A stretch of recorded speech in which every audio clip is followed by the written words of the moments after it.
kills. I'm aiming for weeks, so I'm aiming to kill.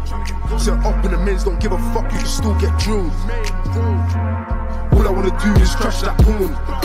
My niggas them told me make peace before you go to war. I said fuck that, I wanna drill now and then drill some more. Smoke my man in the face, yeah that point got scored. Couldn't give a toss about law, niggas no CP. More time if it was done by the 7, it was done by me. I ride for my G's, put my heart on the streets. So if you see me, that's not my teeth. So chat tough and I'm spinning round. Ask the ops how that spin the sounds. When I spin the bangs, try and know that's a nigga down. And where I'm from, we always know to keep things around. All the risks that the team be taking. That's why my nigga Nero's money. Gun yells. Well, Magic Man, main man. Salute to you, well. What's your put? Last quick joke. Did you hear about the bloke with the 2 wooden legs in a lovely house in the countryside? The house caught fire. They saved the house, but he burnt to the ground. Fucking hell, get out of me. Fucking hell. Never right. Cypress Hill, salute to you, bro. I hope you're good. Alpha player, salute. If you want to get on, Al, you're more than welcome. Just let me know, mate. I'll send you a link. Hope you're all good on this Friday evening. Not been on here for a while, so I thought I'd do a quick live. Smash up a few fights what are up and coming. And this bullshit with Tyson Fury and Deontay Wilder. So if anyone wants to get on, you're more than welcome. Reggie, salute to you, bro. Hope you're good. You're welcome to join as well if you want to. I hope you're good out there, brother. Right, so first of all, let's have a find of it, see if I can find it. So, of course, we all know what's been going on. Like I say, I've not been on here for a couple of weeks, so I want to quickly rip through this. I've been on a website today, and about this COVID-19, what Tyson Fury is supposed to have had. Yeah, this was off Facebook, but no, that's the wrong one. This one, the guy clearly says on here, it says July the 9th, he's tested positive. July the 13th, he's COVID negative. Now, get rid of that. Now, for me, we all know, well, over here in the UK, if you test positive for it, you've got to self-isolate for 14 days. But we all know, well, I know anyway, most of you probably do, he's been seen buying luxury cars or trying to buy luxury cars in Las Vegas. Now, to me, all this comes down to one thing for me. I personally don't think he was in shape, and he knew he wasn't in shape. So he's thrown a spanner in the works and they've all come up with this bullshit excuse that he's got COVID. But the clown's fucking been spotted. Here's the main man himself. Mr. Johnson, you dusty ass nigger. How you doing, Mike? What up, pimp? You alright, Michael?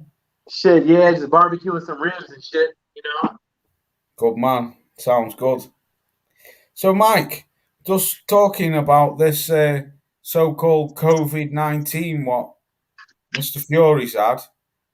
Did you see the interview? Well, I didn't see it, but I heard a bit of the interview of Bob Arum saying that he had tested positive.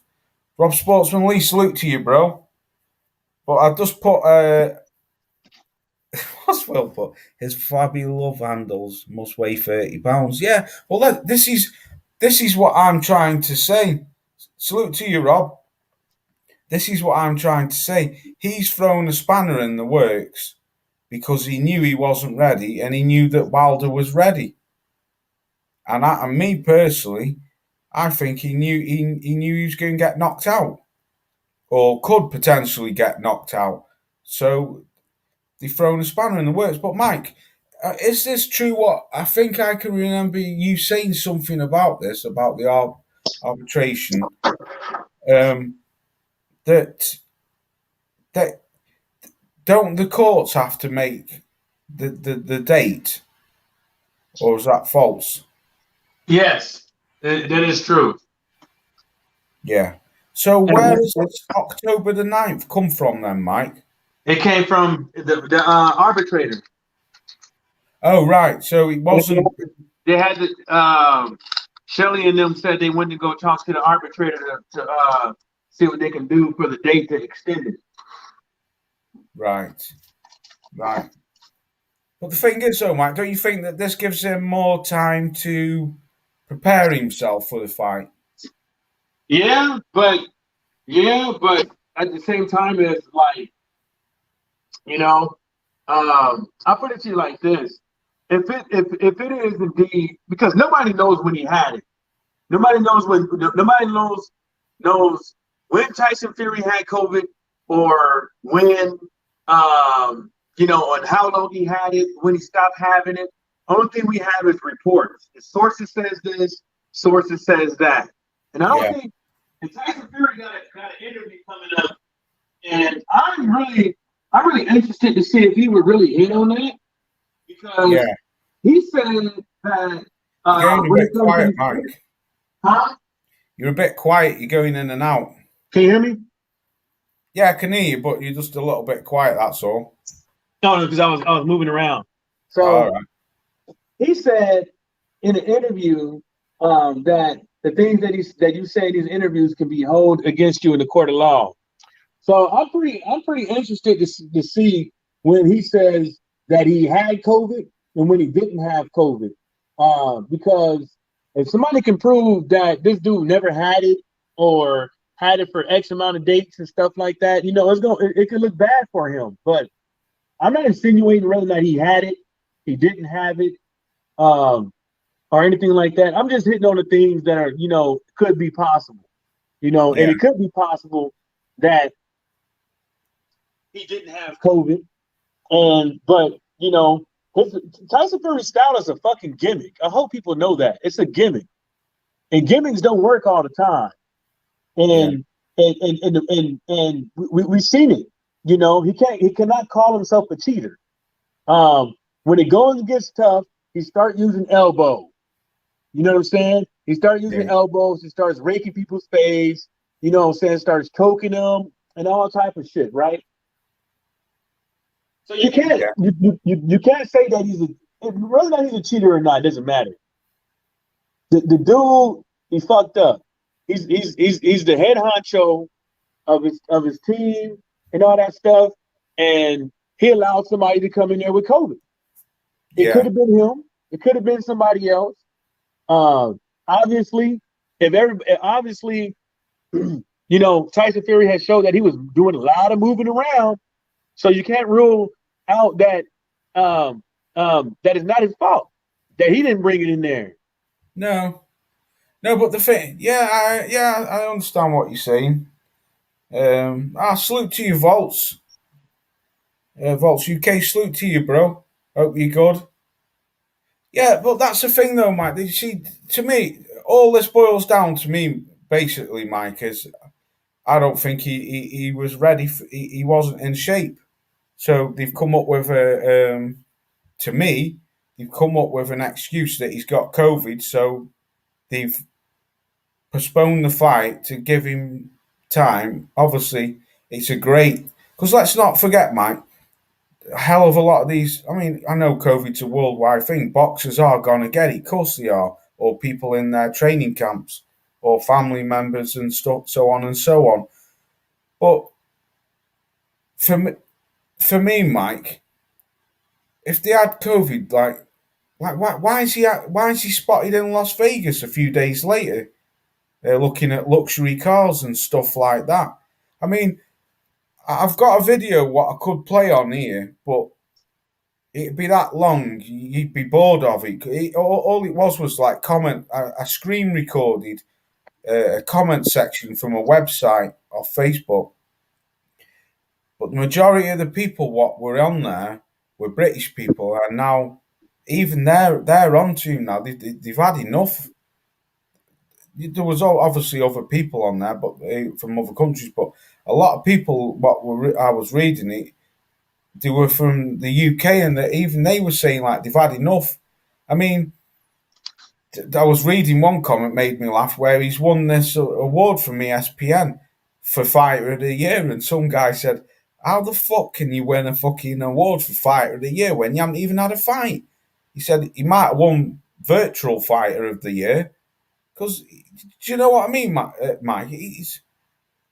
I don't know, mate. It's all bullshit. To me, I just think he wasn't in shape. There's rumours of him getting knocked out off FA Ajagba. Rumours of him getting stopped off the other fella. Was he not ready and he's just spat his dummy out and just fucked off home? I don't know. And then instead of manning up, like a lot of people say for Wilder to do after his loss against Tyson Fury, this guy can't even man up and apologize to his fans. You know what I'm saying? He sits up over there on his high horse and talks about buy me NFTs, buy me weight loss program. Look at me, I got me SB award. Yeah, and all that shit. And it's just and then and then the only thing he can talk about is all this bullshit, and then he brings up the mental health again, right on time. And exactly. I'm like, I said it from the first fight. From the first fight press conference, I told everybody that this guy does not have mental health. And everybody looked at me crazy. And I'm trying to tell folks, look at him. He's saying things and he's looking for a reaction. Yeah. You know what I'm saying? It's like this guy doesn't have mental health. He has something called Tyson Fury is one of those, if he's not being accepted by people, he has to be accepted by people.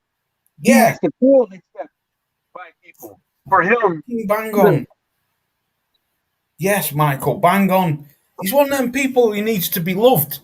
And if he's not getting the love, then they do stupid things. There is people like that in real life. I think you're fucking right there, Mike, what you've just said. Yeah, like Buju Banton said, like in the song, I want to be loved, not for who you think I am, but for who you want me to be. Yeah. Would you want me for me? Nobody wants him for Tyson Fury. Yeah. He sits up over here, tries to be all these other cats. Try to be all these other cats. You know what I'm saying? Nobody gives a fuck about, like, how the fuck are you going to talk about and say you the Gypster King, the Gypsy King, and say that, and then insinuate, then you have your daddy insinuate that if I was him, I would have fucking took him to court. Oh, so now y'all snitches. Yeah. You know? So that's what I mean, Mike. It's fucked up, man. It's fucked up. That I think what I was reading on that website, Mike, people just had enough of the bullshit, man. They just had enough of the bullshit. End of the day, this is how I see it, right, Mike? We've had fucking hell, what? He's coming up for nearly 2 years. Well, it soon fly go like that, Mike. It'll be 2 years in February next year. And none of them have fought. He's getting awards for Fighter of the Year when he's never, like Volts UK just said, Jake Paul's done more than Fury this year, and he fucking has. The guy's not stepped into the ring. Like you said, he's out partying in Vegas with AB and all people like that at the Billy Joe Saunders fight. Then he's fucking saying he spoke to the fucking king of Saudi Arabia or whatever, and he's having this fight, and then it's just fucking lie after lie after lie. It's just lie after lie. Then he's fighting Wilder. Next thing you know, he's got COVID. It's just fucking bullshit. Fucking hell, they look tasty. God, they're some big ass ribs, aren't they? Yes, Mr. Johnson. You're on mute, Mike. Heavy back ribs. You know how I get down. Yes, sir. Yeah, so Mike, do you think the fight will ever go ahead, or do you think Wilder will just move on, or do you think? I think it would. I think it would, but everybody, should be weary about Tyson Fury. He's not. Something always about him that's like, when you ain't doing right in life, there's a saying like when you're not doing right at life, like things will always fuck up. You know what I'm saying? And and that's what happened in his whole career when it comes to defending a fucking title. People have gave this guy numerous of chances, and a lot of people don't want to give any wiggle room because they don't want to seem like Wilder is right or something like that about this guy, but he's gonna keep having things when it comes to success in sport of boxing because he ain't living right. He's not doing right. And maybe he really, people want to insinuate that Wilder with his right hand and stuff like that, but with Tyson Fury's gimmick, because that's what I think it is, people figured him out. Is that he thought that he probably could have thought that he was going to go into this fight half cocked and not training properly and stuff like that, and get knocked out. How come nobody can say nothing about that with him? How come that's what I said earlier, bro. How come the opposite side can't say that this guy may have, doing everything? Maybe he could have been doing things half-assed to where, he either did some things to catch COVID purposely, or never had COVID, doctored and fake test, or whatever the case may be. But how come people can't say nothing with that? Like Deontay Wilder has all the conspiracy theories on him, but Tyson Fury people just keep letting this guy slide. Yeah, that's what I mean. Just quickly, let me read the chat.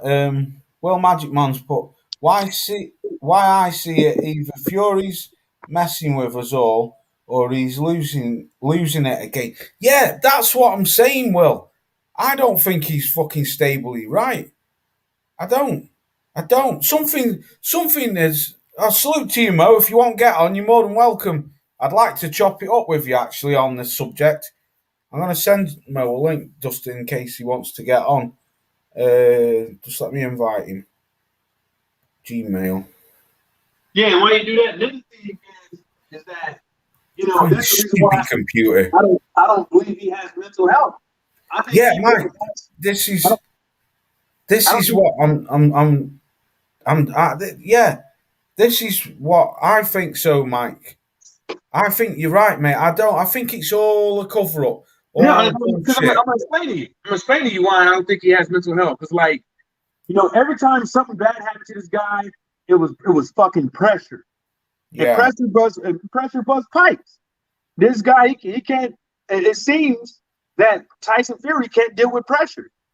He can't. He couldn't deal with a fucking win over fucking an old man in Klitschko. He couldn't rematch him. Couldn't get back into the ring. Fired out of control. Blamed it on alcohol, cocaine. You know what I'm saying? He never said it. You know what I'm saying? Then you want to blame it on mental health? Okay, that's fine. Yeah. Maybe you have it, maybe you don't. You don't have it, but I don't think he has it. I just think that he has a problem. I think that he has a problem with pressure, and when it going gets tough, he folds. Yeah. Hey, up he's here. The Mr. Number One Fury fan. Dogs at War. Hey up, Mog. You alright, bro? Jay Cooley, salute to you, brother. I hope you're good. Yeah, well, right. This is fucking hell, they're all coming through. D-Lo, salute to you, brother. This is what I think, Mike. I don't think he was. I don't think he was match fit, Mike, and he's used it as an excuse to bide himself some time to train. Yeah, all right, Mo, salute to you. Ty, I've sent you the link if you want to get on. D-Lo Boxing, salute to you, bro. Salute to you, hope you're good. And Jay Cooley and Dogs War. Right, Mike, this is what I'm saying.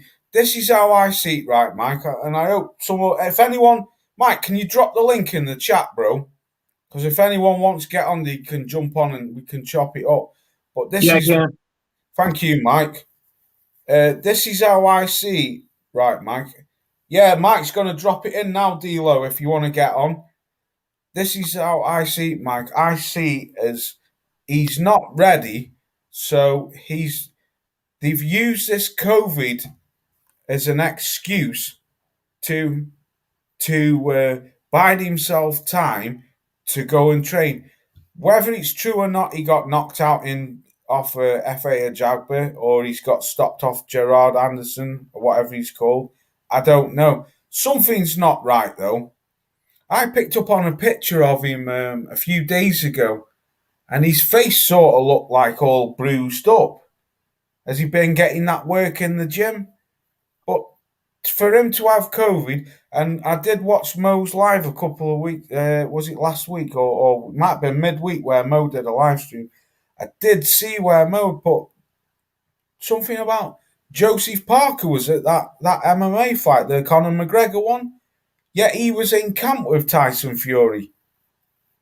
And they've got COVID and they're all walking around. Mm-hmm. And Bob Arum has apparently seen him and he had it and then he spoke to him. Yep. And I don't know, mate. Well, we all know Bob Arum's the biggest fucking liar in boxing and Fish Eyes is not far behind him. Have you put the link in the chat, Mike? Hold up. I gotta figure out how to get back to StreamYard. Yeah, man. Tyrone, salute to you, bro. Yeah, what's up, guys? Yeah, I've been seeing this stuff about him faking COVID or whatever. Yeah, he did. And he was beat up in sparring as well. He was knocked out on his feet. That's probably true too. Mm-hmm. Yeah. Mm-hmm. And what are they going to do about it? Exactly. Nothing. And they've done nothing. And this is what pisses me off because my whole thing, I only have one thing about this whole issue, this whole thing. Why are they giving him the time? Exactly. That's my thing. Like, I really am over the whole, he's a cheat. It's all true. We all know that. We all know that. Is it really surprising? Like, it doesn't surprise anybody. Yeah. He wasn't fit first fight and got a draw. Second fight, schooled while, whatever, Dogs of War. My whole thing about this is the time. And PBC just letting it happen because they want some money. Wilder was ready to go on the 24th. At least you got to push it to August. I don't care about Errol Spence, man. This is more important than that. You got to forget about money now. Just make it wherever, pick any venue, and push it before that 15th deadline. That's all that is. Yeah. Why push it all the way to the 9th? Because other people need to get paid? I don't care about other people getting paid. Yeah. Ty, just quickly, because I think Dealer wants to get on, or anyone else. Can someone just drop the link in the chat for me, please? I don't want to get people's email addresses up in the chat. Yeah, I'll put it. Nice one, thank you. Yeah, go on, Ty. But my whole thing about this, right, is just the fact that we are talking about how he's a cheat and everything. It's all true. It's all true. The evidence is there. Maybe some of it might be over the top, but the fact that he cheats about his gloves, yeah, because that wasn't the first fight he did it in. He did in the first fight. He did in fights before that. There was a fight versus Christian Hammer. They had to fix the glove because he had the thumb out. I mean, this is known. But what are people going to do about it? Yeah. They've done nothing about it. So we've been talking a lot, but I think there needs to be an action now. And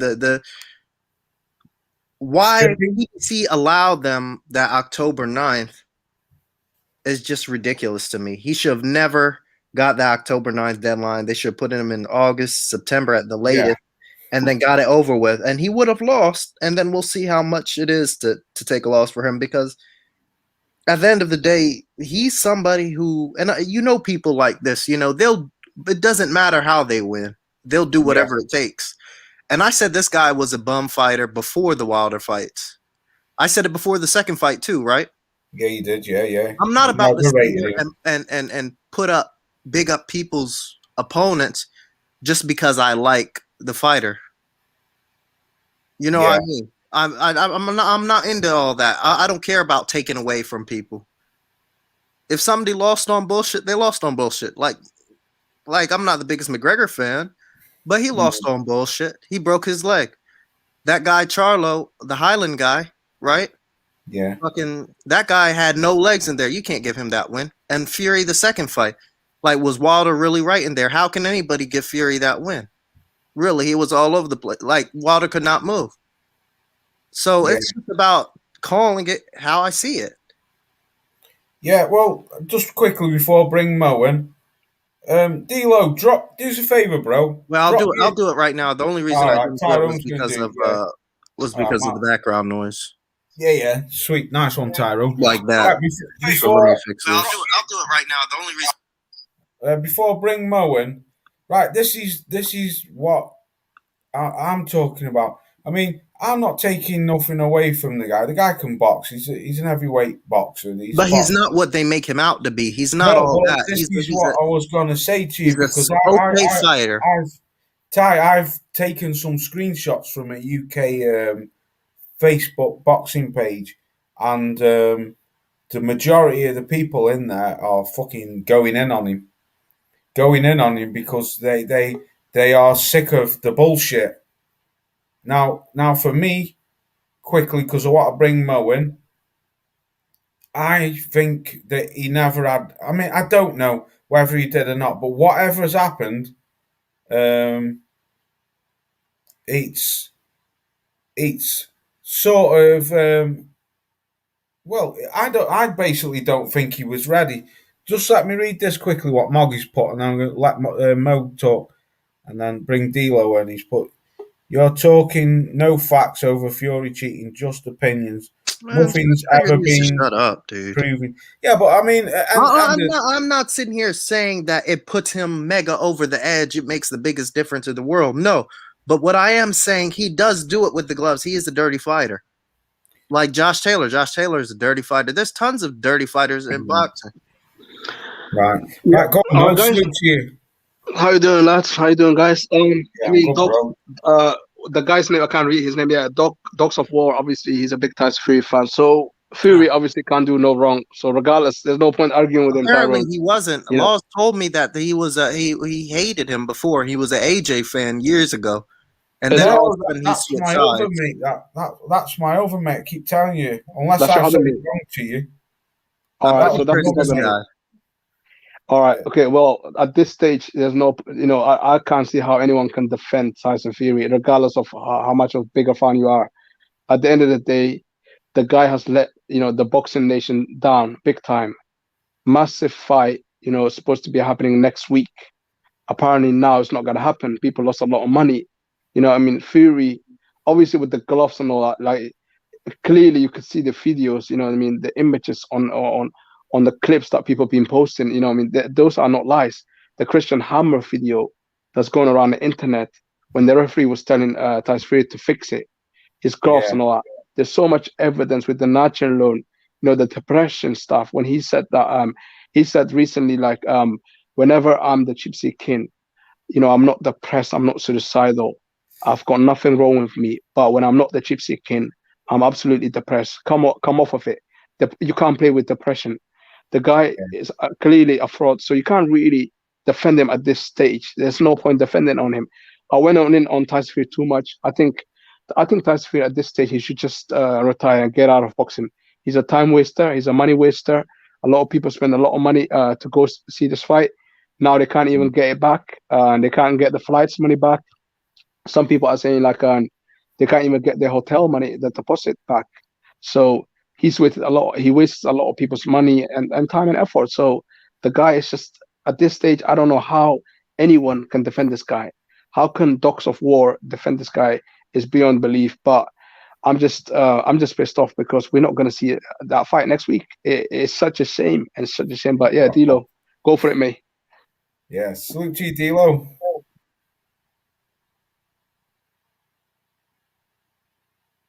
D'Lo, you're on mute, I think, brother. Yo. Yeah, I can hear you. Yeah. I was gonna call my wife and call my other phone. Hey, how y'all fellas doing? Yeah, we're good, bro. All right. Yeah, man. You know, the thing about it, man, when I think about the situation with Fury not being if whether or not his conditioning and the shape he was in had anything to do with him pulling out of the fight or not, I feel like the fact that he was in the shape he was in told me that Fury was going to go into that AJ fight as his golden parachute. If that fight had gone through, I don't think Fury gave a damn if he won or lose. Excuse my language, but no, you're right. I feel like I made a video talking about that. Either he thought AJ was just that weak that he could just go into that fight in any kind of shape, or either he didn't care. You know what I'm saying? It's like that's the golden parachute. That's the fight. Because you guys over in the UK, y'all know. I'm speculating, but I feel like just like how the Kell Brook and Amir Khan fight was big for all those years, regardless of their records, and that fight could have been made at any time and really done good numbers. I kind of felt the same way about Joshua versus Fury. The fact that all the belts were on the line would have made it that much bigger, but I felt like that was always going to be a big fight because of the backstory of Fury losing his belts and AJ picking up all the belts and all of that. So I looked at it like that was the fight that Fury was going to have in his back pocket whenever. But now that it was right there in front of him, I felt like he had already took his foot off the gas and relaxed and was thinking that, he had an exit strategy in mind. So I felt like, what I'm saying, it showed when he went to the presser versus Wilder, looking crazy. He hadn't really, to me, he don't really look like his conditions improved a whole lot through his camp. So I just don't feel like, the guy had any intentions of fighting Wilder. That is a fucking brilliant statement. That's fucking brilliant, that D'Lo. That's virtually what I've been saying. I didn't go into the AJ stuff, but what you were saying, I think so too. I think he thought, like you say, now when I'm looking at it, he thought he was going to get the AJ fight and just knock him out or walk through him, something like that. And I mean, like you say, his body conditioning, his conditioning has been, it's been poor. Go on, Ty. My thing is the whole Fury love hype. There's only one thing, talent, like something you don't really see that gets me up out of my seat. It's hard for me to get up out of my seat to go ooh to something. If I do that, that means it's serious. There's only one thing in this whole division, and that's Wilder's right hand. That's it. I'm not talking about anybody's skills or anything. I'm talking about one thing special in this entire division is Wilder's right hand. All the rest of the guys really are just fat or something like that. Even Fury. I mean, guys, anybody who says they've never seen a big guy move like that doesn't play sports. They sat inside their whole childhood or something like that. I've seen tons of guys. I can go to the Y right now and find some big for nothing dude who's 6'6", who moves very, very well. That's not a big deal. Yeah. And I'm not going to sit here and make not Wilder, but Fury is not that good, win or lose. Even if Wilder beats him, Fury was never all that neither. Yeah. Or he loses. It's not for me. It's just being consistent. I'm not going to big somebody up just because they were all that, they need to be an opponent for somebody else. Yeah. Yeah. Well, just quickly, because I'll let you lot chime. Moggy's put, Dog's Voice put, let the whole USA down, making up so many excuses for loss. Outfit, heavy trainer. This guy's so lucky he has a wrench on your channel, dude.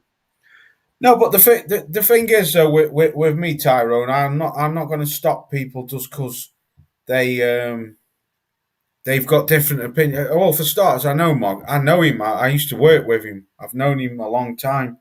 He's got his opinion. People allowed to have an opinion as long as they don't start coming with any, racist shit or stuff like that. But I mean, for me, quickly, because I'm going to let you lads chop it up. I just think, I don't know, mate. He's unpredictable. He lies. He's a blatant liar. Someone even put on this Facebook page that they were trying to compare him to Larry Holmes and stuff like that. No. Well, that's what I mean, Tyrone. That's where I totally dig with you there, bro. That is just bullshit. Stormy said it. I forgot I forgot the guy they compared. I have to find it, but there was a guy they compared to him specifically. It was before the second fight, leading up to the second fight. They said Fury was like some bum, big for nothing guy in like the 90s. I forget the name. It's not Michael Grant. It's somebody else. It was somebody in the 90s who had like 11 losses. Yeah. He said he fights exactly like him. And I went back and watched the tape, and he fought exactly like this dude. I don't see the ring craft. I don't see all of that. The only thing I see that's maybe a little bit special is Fury's funny, but I mean that doesn't win fights. It's just I don't get it. The way he comes forward, he like is bumbling. He kind of falls in and stuff like that. He doesn't. The way he throws punches, he's not all that. None of these guys really. And I said this 2 years ago. I said all of these guys aren't, they don't blow anybody's hair back. Only thing is that right hand. That's it. That one thing is the thing that's just, that gets me up. Pause. But yeah. Nothing else. I'm just being real. I don't know what people are talking about. Do you know what pisses me off, though, is the fact that if you look back through his career, when David A was playing games with him, he fucking stripped David A. He was on social media calling him a coward, calling him a fucking faggot, calling him this, that, and the third. But you're playing games. You are playing games. Real boxing fans all knew that fight with AJ was never gonna. It was never, unless Wilder took step aside money. That fight was never. Didn't AJ already dust him off years ago? Say again, bro. Didn't AJ already dust him off years ago, and he admitted in a radio station? Yes, he did. Yeah. I mean, so AJ duffed him up in training. It's like what are these channels getting at? Why do they think Fury is this monster? It doesn't. I mean, I heard a guy say, "Oh man, Fury is gonna sit here and do this to AJ and fucking knock him out with an uppercut, a devastating one in round 10." I said, people are living in PlayStation. They're not living on the same world we are. They're just even Dillian White. Even I heard Well, Dillian White put him down in sparring as well. Years ago. I mean, he's not unbeatable. Like, I mean, I wouldn't. I give two shits about sparring, but nah, it does and it don't. But I'm gonna hit on that one guy in the chat when he's talking about Wilder let America down with his excuses, right? Nobody cares over here about what Deontay Wilder has to say if Tyson Fury cheated or not. Nobody cares like you would assume. But what did affect the whole world is Tyson Fury's inability to get in the damn ring. People could talk about Deontay Wilder's excuses, this and the third, blah, blah, blah, whoop all day, but that doesn't affect nobody. That hasn't affected nobody but Mark Breland because he got fired. And what has affected everybody, this whole damn world, is Tyson Fury. Even the body snatcher, Dillian White, came out and said the same thing that I've been saying. He's been holding the heavyweight division at a standstill on multiple occasions. So who is really out here a letdown? Who was really a letdown to their people? It's Tyson Fury. Yeah, especially like he ruined the massive mega fight in the summer as well. Now this fight is going to be in October. Now a lot of people are going to be busy in October. The kids are gonna go back to school. Now, next week would have been a perfect time to watch that fight. Dogs of War obviously still gonna defend Tyson Fury because that's his guy, and I'm not gonna blame him. You support who you want to support, but with the suit excuses and stuff like that, that's getting old now. It is getting old. People sit here and are on about that, and they just keep talking about that stuff. My thing has always been the same. Whatever you feel about excuses, quote unquote, I don't even like saying excuses because everybody there are very few times where somebody things go everybody's way, and the opposite thing happens, something messes up. That's different, but there's always a reason. Let's call them reasons. Them reasons, right? That's whatever you feel about those reasons, quote unquote, that doesn't change the fact how he looked in that ring. How he looked in that ring was obviously off. All the haters say that even the haters say he looked off in that ring. So double back. Run it back. Just say something was seriously wrong there. And he said something about his leg, which there could have been a whole host. But I'm talking about in that ring, he could not move. I was with a decaf. I mean, my friend, bless him, he could have had decaf written on his forehead. He knew nothing about boxing. Nothing. I mean, on his glasses read, I am a casual fan. I'm a decaf. But this guy, what? You're going to the gym? Yeah, but I'm gonna get Jersey Mike's after. All right, yeah. You need a sandwich? No, I'm good. Sure? But yeah. But this guy could have had decaf written on his glasses. And he even he said, why does Wilder look like his eyes are bugging out of his eyes? His eyes are bugging out of his head. What's wrong with him? And that's the only thing I want people to admit to, that there was something seriously wrong with this guy and he could not move.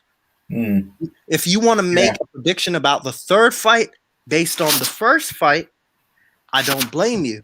You have everything. You can say, oh, Fury can box, he can do this, da. Yeah, there's facts to that. We saw that. But you can't look at the third fight based on the second fight when there was somebody coming there with a dead leg. He couldn't move. Do you know what, Ty?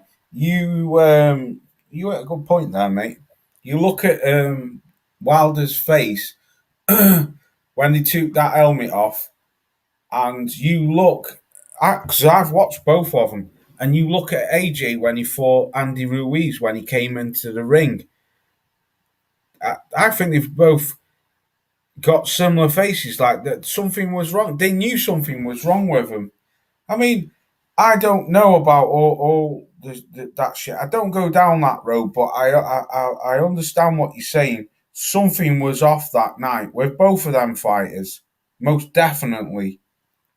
So why don't they get the benefit of the doubt? Why they always put, people go on the offensive? Even the AJ fight versus Ruiz.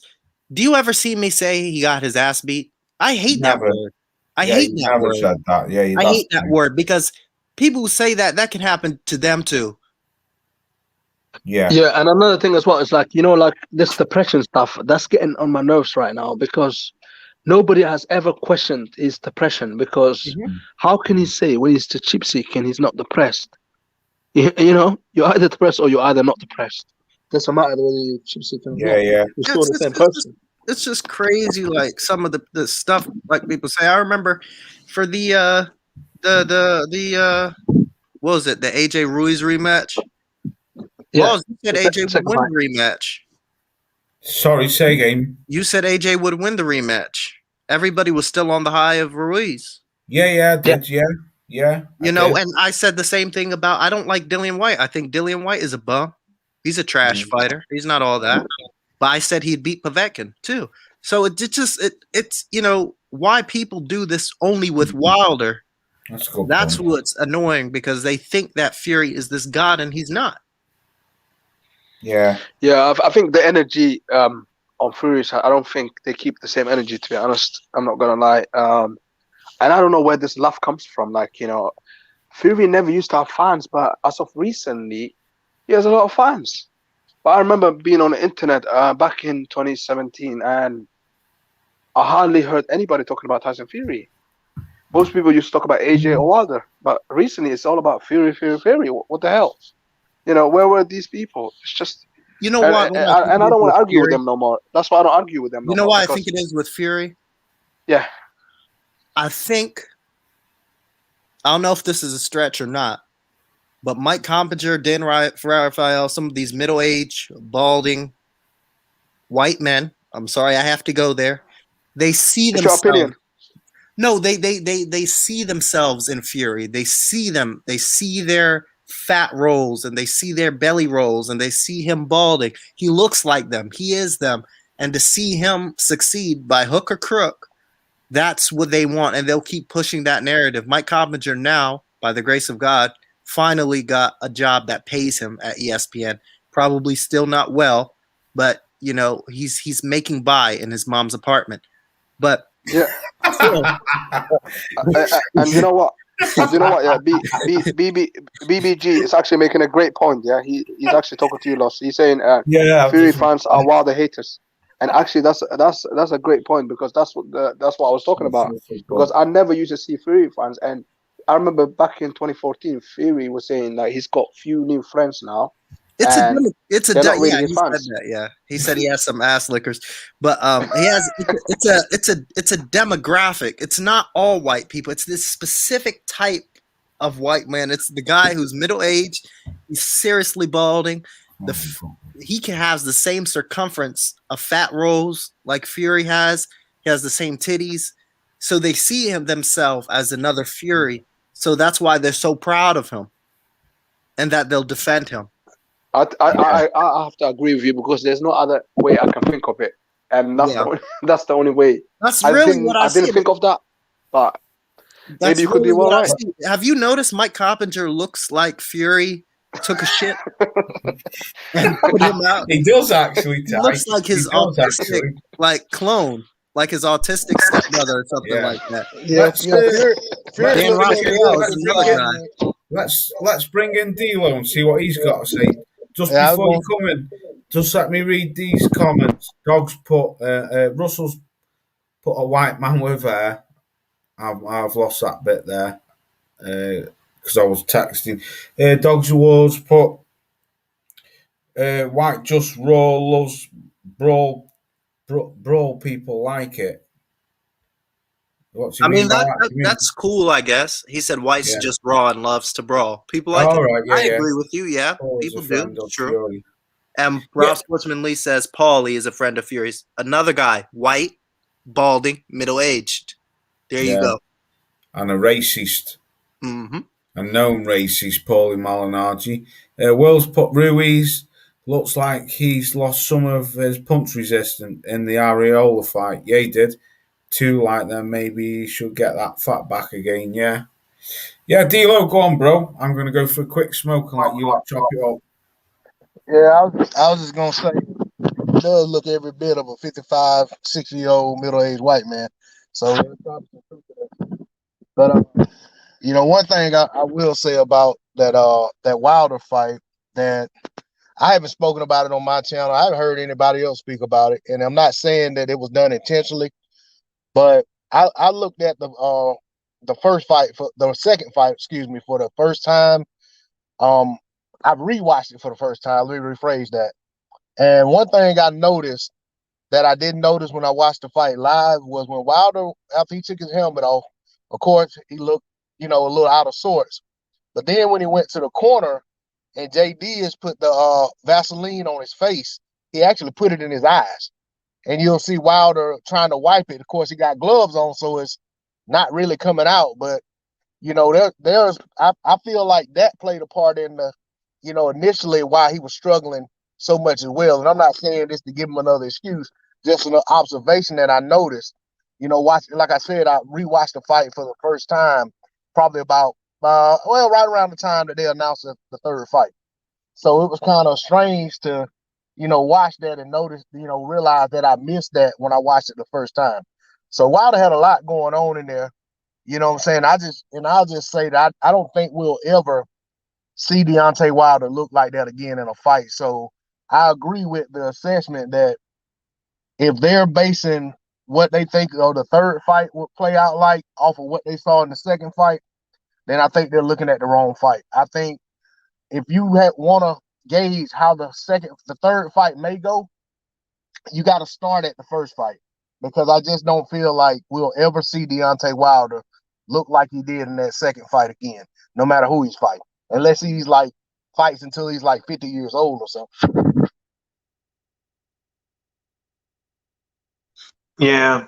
I mean, I heard other people talk about the Vaseline in his eyes and stuff, but my whole thing is just, like once again, we got this guy, we got Tyson Fury outside the ring fucking up, putting the heavyweight division at a standstill once again. And nobody's probably never going to know exactly what happened with this. You know what I'm saying? Like, probably nobody's never going to know exactly, what happened with this whole COVID thing and stuff like that with him. Only thing we're going to know is that we're getting the fight October 9th, unfortunately, but we might get it, Mike. Yeah, I know. Yeah, I know.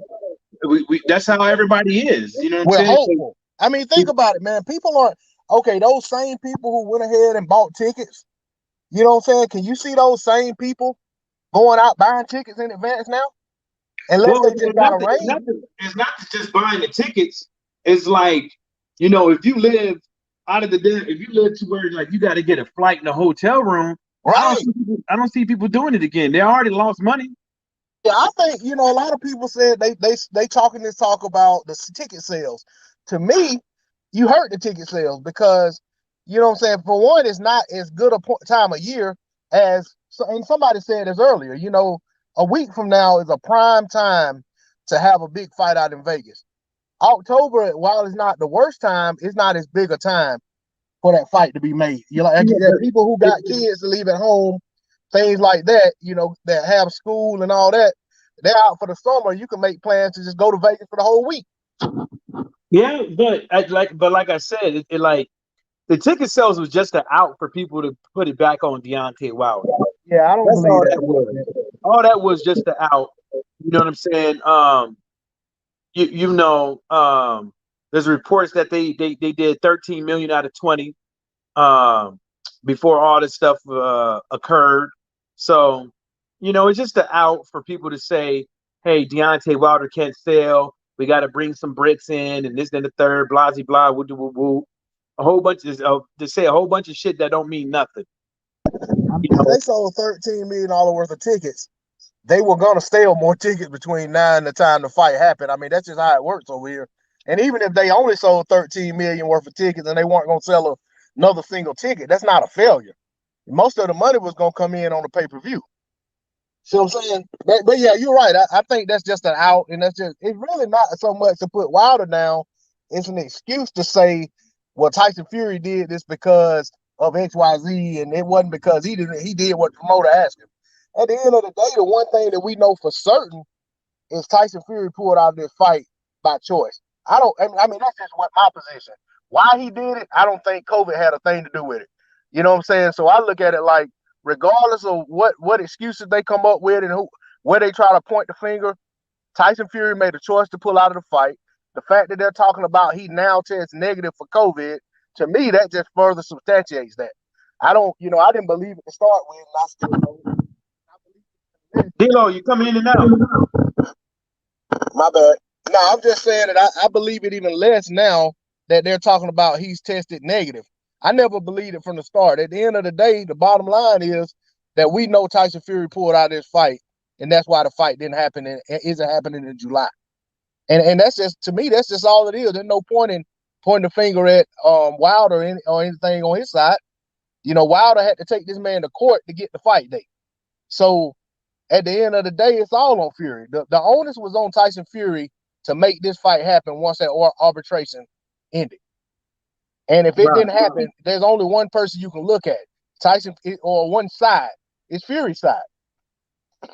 Yeah, and like you said, it's like I don't know how he got his COVID results, because I'm pretty sure that they weren't just Wilder's team and the arbitrator didn't go by just his words saying that he got COVID. You know what I'm saying? I'm pretty sure he had to go up in there and show his COVID results and stuff like that. But anybody can get some fucking COVID results. But I'm not, that's neither here nor there. But he, you just never know what to do. Hell, for all I know, he could have, went around kissing a whole bunch of prostitutes and shit like that on purpose to get COVID. I don't know. I wouldn't put it past him. The dude is the least untrustworthiest guy in the sport of boxing. You can't. We're not talking about a fighter coming in overweight. We're not talking about a fighter coming into the ring out of shape. We talk about fights not being made. And he burned a lot of bridges with other promoters, investors, and stuff like that. And it's unfortunate that people on SportsCenter and Fox and all this stuff, they won't do any type of investigative journalism on this guy. So I'm pretty sure if I had enough money to hire a fucking private investigator to follow this motherfucker and figure out all his dirt, something's gonna come up. Something's gonna come up, and it ain't gonna look good. It ain't gonna look good. You supposed to be having a fight, but you're doing all this traveling, doing all these interviews and shit. And I'm pretty sure if they pulled up the videotape nobody knows when those pictures was taken, but I'm pretty sure if somebody pulled up the videotape on when he was in there, I'm pretty sure that it was at least, if it wasn't around the time he had COVID, it was at a time that he should never been in there, and he should have had his little punk ass in the gym and not up over there in everybody's fucking face taking photos and not knowing who fucking has COVID. And bringing in different people into his gym and not knowing who has fucking COVID. It appears, it's not appears, it is. It was irresponsible. He didn't give a fuck. Yeah. What's that you talking about, Mike? Because I just nipped out for a quick smoke. He had total disregard with COVID. He didn't give a fuck. No, well, that's what I mean. And there's fucking. Oh, I didn't upload it. I thought I'd put it up, but no, it's not the one. I had a picture of him where I think you've seen it anyway, where he's posing with people. And he's been looking at luxury cars in Las Vegas. Yeah, I saw that. Yeah, but I was gonna say something. What Mike said. Yeah, Mike just said. Yeah, if you had some money, you'd be doing a private investigation. But guess what, though? Even if you've done that, yeah, like you'd be unsuccessful because these people would sweep it under the carpet. No. Look at the evidence right now that we're seeing. They don't care, regardless of what evidence comes out. They will protect this guy. There won't be no sweeping. I said a private investigator. You have to get a license to be but what can they do then? Whatever they find, this guy, everything that has been said about this guy, they're still sweeping under the carpet. He's been seen, and he said he's got COVID, and he's been seen on the street, and people are saying nothing about it. That's the thing. Nobody knows when those pictures was taken. They know when it was uploaded. No, because the guy confirmed it. The guy was contacted by. The guy didn't confirm it. The guy did. Look what he wrote. He didn't say it. He privately. He privately confirmed it to somebody. I saw the message on Tay's Live. Yeah, that's what I'm talking about. But I honestly, yeah, go ahead. Honestly, I'm gonna be quick. Yeah, honestly, yeah. No matter what, yeah, this guy, he's got immunity. He can literally do no wrong. I'm telling you now, like Tyson Fury. Is that's not true. That's not true. Okay. Well, I'll tell you something. You know what I mean? Let's all save some money and get a private investigator. And I'll tell you what, yeah, he will find a lot of dirt, and they're still gonna overlook it. They're still gonna overlook it. I'll give you a prime example. Yeah. The private investigator, right? This is how it works, right? A private investigator, that shit holds up in court. That shit holds up no matter where you go, because you have to get a license to be a private investigator. You can't just be one. Now, the private investigator for Bill Cosby is the reason why Bill Cosby is out. I don't know, man.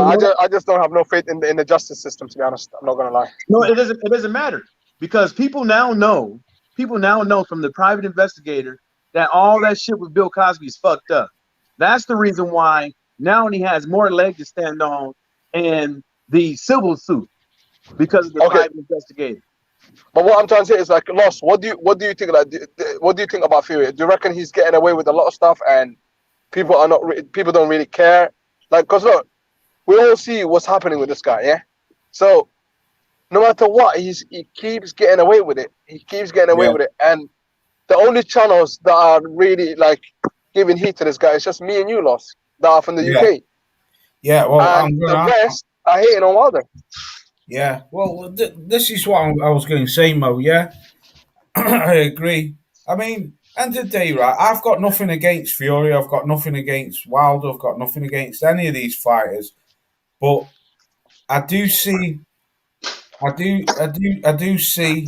that he's getting away with shit because for the simple fact of if you've got COVID, right? Why are you posing with pictures and all shit like that? Why is Joseph Parker at the fucking Conor McGregor fight? Why? What? Do you know what I mean? Why is he getting voted for ESPN's Fighter of the Year when he hasn't even had a fucking fight this year? Shit like that. People do overlook all this shit. At the end of the day, what I read on that website was a British website, and there was a lot of British people who were going in on him, saying he's a compulsive liar, which he is. He is a liar. He's a drugs cheat, and that's no fact. That's a known fact that he's a drugs cheat, just like Dillian White. I'm not. For someone who's from the UK looking at me saying this, they'd be thinking, "Oh, you're hating on him and shit like that." I'm not. I'm just pointing out facts that he is a known drugs cheat. But you're not though. You're not hating because the internet is a small place, Loss. When you go outside and you ask people about Tyson Fury, they don't really like him. I actually speak to white British people, and they rather support AJ over Fury. The people on the internet, they're just a minority. I can confirm it. I've spoken to a lot of people, and they said they don't like his behavior. He's not a good role model. He conducts himself like a child, and he's completely a time waster. And everybody knows about Tyson Fury's behavior in England. And the internet does not represent the UK. I just want to make that clear, because a lot of people say the UK, they say bad stuff about the UK, but I just want to say the UK and the internet has got nothing to do with each other. The internet is only small little minority, man. It's a little minority people that hate on Wilder. Yeah, I just want to touch on Tyrone, quickly, can I just say something before you do? I just want to read these two comments quickly. Mog, Wilder has fought outside of America. He's fought in Mexico, Puerto Rico, and the UK. He fought in England. Yeah. He fought in England against Harrison. He beat Audley Harrison. He knocked out, in the UK, he knocked out Audley Harrison. He knocked out Malik Scott, quote unquote, in Puerto Rico, and he knocked out a couple of bums in Mexico as well. But I just want to touch on this other. Quickly, Tyrone, Russell's put, whilst he's meaning Tyson Fury, he's bipolar. That's what he is, lol. Yeah, go on, Tyrone. Yeah, my other point was it's all the way back. Russell Newton said then it wouldn't be fair because that means black guys side with Wilder because they are black. That's not completely true. A lot of black people get on other black fighters as well, and I'm talking about specific demographic that seems to support Fury specifically. I'm saying it's balding, out of shape, white men who are middle age who seem to always stick up for him no matter what. I like Wilder, but Wilder is dark skinned as hell. He's 6'7", he has a nose ring. I'm 6'1.5". I'm light skinned and my hair is so nappy you can light a match on it. Those are two different types of people. Yeah. It's more diverse. Well, that's what I mean. You've got a Welshman in the chat now. Well, Magic Man. Mm-hmm. And you know what? Yeah, like the reason why I like Wilder is because his energy. His energy, you know, it makes me relax the way he talks. Like you could tell the guy is a good human being. You know what I mean? Especially when he has time for everybody. And now, sadly, the media, they changed him. And now, unfortunately, he's not going to be speaking to everybody because they took advantage and took the piss out of him. They took absolute piss out of him. But Fury, he hardly speaks to anybody other than, you know, the guy in England, the Sri Lankan guy, IFL, Kugan Cassius, and Radio Raheem, and the girl Michelle Phelps, and that's it. And Gareth Davis, you know, that's it. He doesn't really speak to anybody else. But Wilder, he used to speak to regular dudes on YouTube. Now, unfortunately, he's not going to be trusting a lot of people no more because, you know, they're going to snake him behind his back. And Russell, I'm talking about a specific group of people. You don't think Mike Combater, in his heart, is supporting Fury because he looks, you know, because of his skills? No, it's because he looks like him. And it gives him hope. It gives him hope. Some hope. I mean, that's just what it is. And confidence. There's always been, without this sounding racist, but in boxing I think boxing is a racist sport. It's a race-driven sport, yeah. There's always been the propaganda of the Great White Hope because the blacks have dominated heavyweight boxing, especially the Americans, for so long. No, I mean, I ain't got nothing wrong with that. I'm not saying that, but what I'm saying is, I have seen through channels on YouTube the racism towards black fighters. I mean, you only have to go to the BMX boys and you see the shit what they come out with. Yeah, you know, and not Russell Newton. Sorry, Russ. What's his name? The other Newton. Sean Newton. Yeah, the dog shit. The dog shit. Shirley Newton. He just fucking hates on black fighters. Full stop. Yeah. There's plenty of channels out there. Yeah. So we don't have anything else in this country. I'm just being real. As far as heavyweight right now, our guy is Wilder. I need him to. We need it bad, dude. We don't have nothing going on in this country as far as. Yeah, but Gerard Anderson is going to be the next big thing, though. After Wilder, I know he made comments, but you know, I assessed him. He's sorry, Ross. Nah, Mike's watched more than him of me, and Mike doesn't think he's all that. No, I can bet you guys some money. I think this guy will be heavyweight champion. Not now, but eventually when the top guys go, I think he'll, you know, who else is there? Who else is there other than, you know, you got Daniel Dubois, you got F.A. Jack, but who else is going to be there? I don't count F.A. as America. I count him as an international fighter. I'm talking about homegrown guys from here. Okay, what about Michael Coffey, and who else is there then? Hunter. I mean, these guys are well into their 30s now, or early 30s, or mid 30s, or whatever. Yep. I mean, and I'm not saying I don't do it. You know, heard Charlo thing. You know Charlo thing, the Herd lost thing. Listen, Herd is from where I live, dude. I'm talking with Herd, and Herd had the resume at that point. Jamel was just beating up on his leftovers. Herd had to do the heavy lifting. He had to beat Lara. Jamel beat Rosario, who's a super bum for a unified title. I mean, it's just, I'm not saying I don't do it. There's guys who I rock with because they're from where I'm from, or things like that. It just happens that way.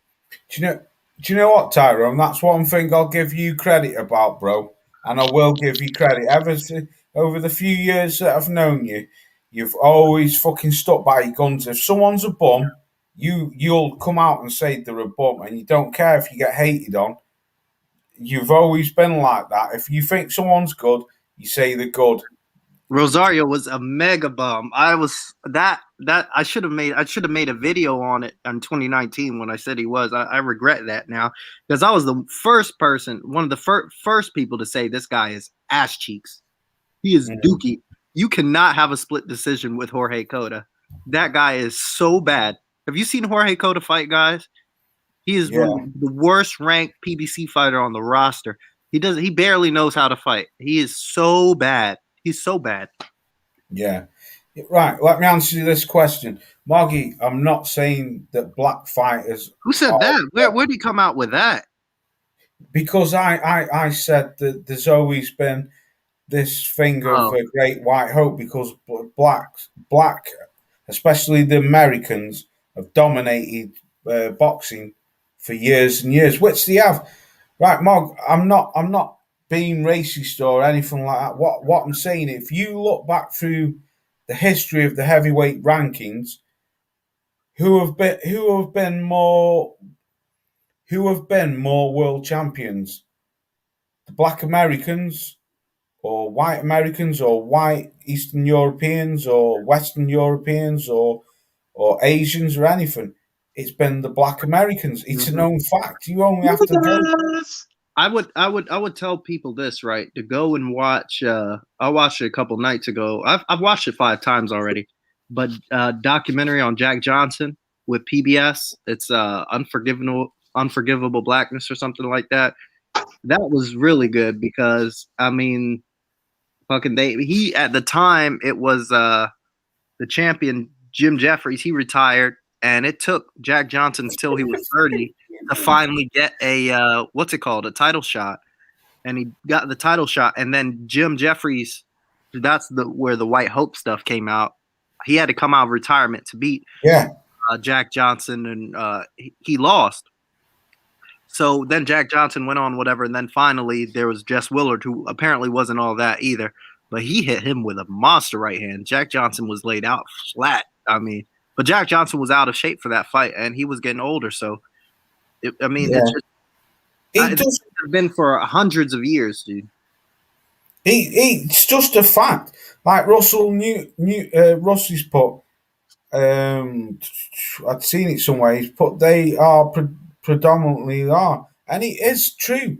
I mean, to me, right, as a boxing fan, the lower weight divisions, like you're sniffing around your 120s, your 125s, or is it 26, whatever, and stuff like that, and so on up to like 140.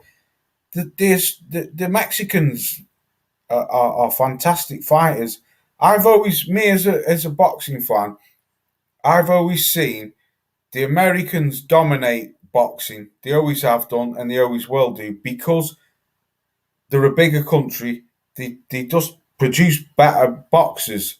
The South Americans produce fantastic fighters. The Mexicans, the Cubans, the Puerto Ricans. Anyone who knows boxing knows them South American countries provide good fighters. But the British provide good fighters for a small, tiny little island. For a small, you got to think you can fit the whole of Great Britain into Texas something like 3 times, is it? And that's just one state in America. So for a small island, we produce good fighters. We get world champions. We're not always what they want them to be, but there ain't no other small island what produces fighters like the UK. I'm not saying there isn't, but do you know what I'm trying to say? But I believe the Americans just produce better fighters. They just have done, and that's just, unfortunately, that's just how it is. That's what I think, anyway. I think for me, the best British fighter, the best British heavyweight of all time, without shadow of a doubt, is Lennox Lewis. And I don't think you'll ever see a fighter like him again. Some people say, oh, he's not British. He wasn't. Yes, he was British. He was born over here. He lived over here till he was 7. Okay, he moved to Canada, but he come back over here. But that's what I think. What am I talking shit, or what do you think, Mo? Because you live over here. No, you're 100% spot on, Loss. I agree with you 100%. Like, yeah, it's a small island, and we're not really supposed to do that well in terms of like the achievement that the British boxers has achieved so far. That's what America. You got that's a massive state. Like, it's not even a country; it's a state. you have to fly to go to another state or a city. Like, you know what I mean? With us, like the furthest place, you know, is probably Scotland to London. That's the furthest place, and that's like 7 hours of driving. So in America, that's normal. I think, you know, I hear people say like, oh, they drive every day like 10 hours and stuff like that in America. That's what people tell me. So it's a small little island in comparison with the United States. So yeah, the achievement that we achieved, like, you know, it's remarkable in a way. So I agree with you 100%. Yeah. Yeah, that's why I mean, that's why I back. I'm going to carry on texting, but that's why I back Josh Taylor, because for what he's done, it's a fantastic achievement. You know, he's a young lad who's come from Scotland. He's not even had 20 fights, and he's cleaned up the division. And I think there's some classic fighters in there. Regis Prograis, fantastic fighter. I would do anything to see that fight again. I'd love it to go to America or even go to a neutral country, because that was a very, very, very, very close fight. But for what that young lad's have done, achieved, undisputed, in today's boxing is a rarity, and I take my hat off to him. And I just want to say something quickly about Lennox Lewis, okay? A lot of people say Lennox Lewis is not from the UK, okay? And a lot of people think he's not from the UK, but he is. He's actually born in London, in England, West okay? Ham. And West Ham, it's on Wikipedia, so people can actually have a look at it. And I know that he fought for Canada as well. He also fought for the British as well. This is his country, and his parents. People link him with, you know, Canada and Jamaica, but he's actually British. He's, you know what I mean? So he's as British as Tyson Fury and Anthony Joshua. And I don't know why the British fans, you know, are not respecting him in that same manner. They turned on him, and you know why? They turned on him. Yeah. Because 3 years ago, I'm going to read a couple of these chats. I want to bring D'Lo in and Mike, because they're not saying much. But they turned on him for the simple fact is because he stuck up. He stuck his neck out. Right, Tyson Fury, go. Now let's roll back the clock. 2017, right? 2018, sorry. When I very first made my channel in August 2018, right? I had the channel, but I'd never done any of this stuff. Lennox Lewis came out towards the very end of 2018, and he made a statement about AJ not fighting Wilder, saying that it's bullshit. It's absolute bullshit. Why is he not fighting him? And the fucking whole country turned on him. The whole country turned on him. I read the articles. I read the fucking comments in them chats. What's good, bro? Salute to you, brother. If you want to jump on, you're welcome. I read all that.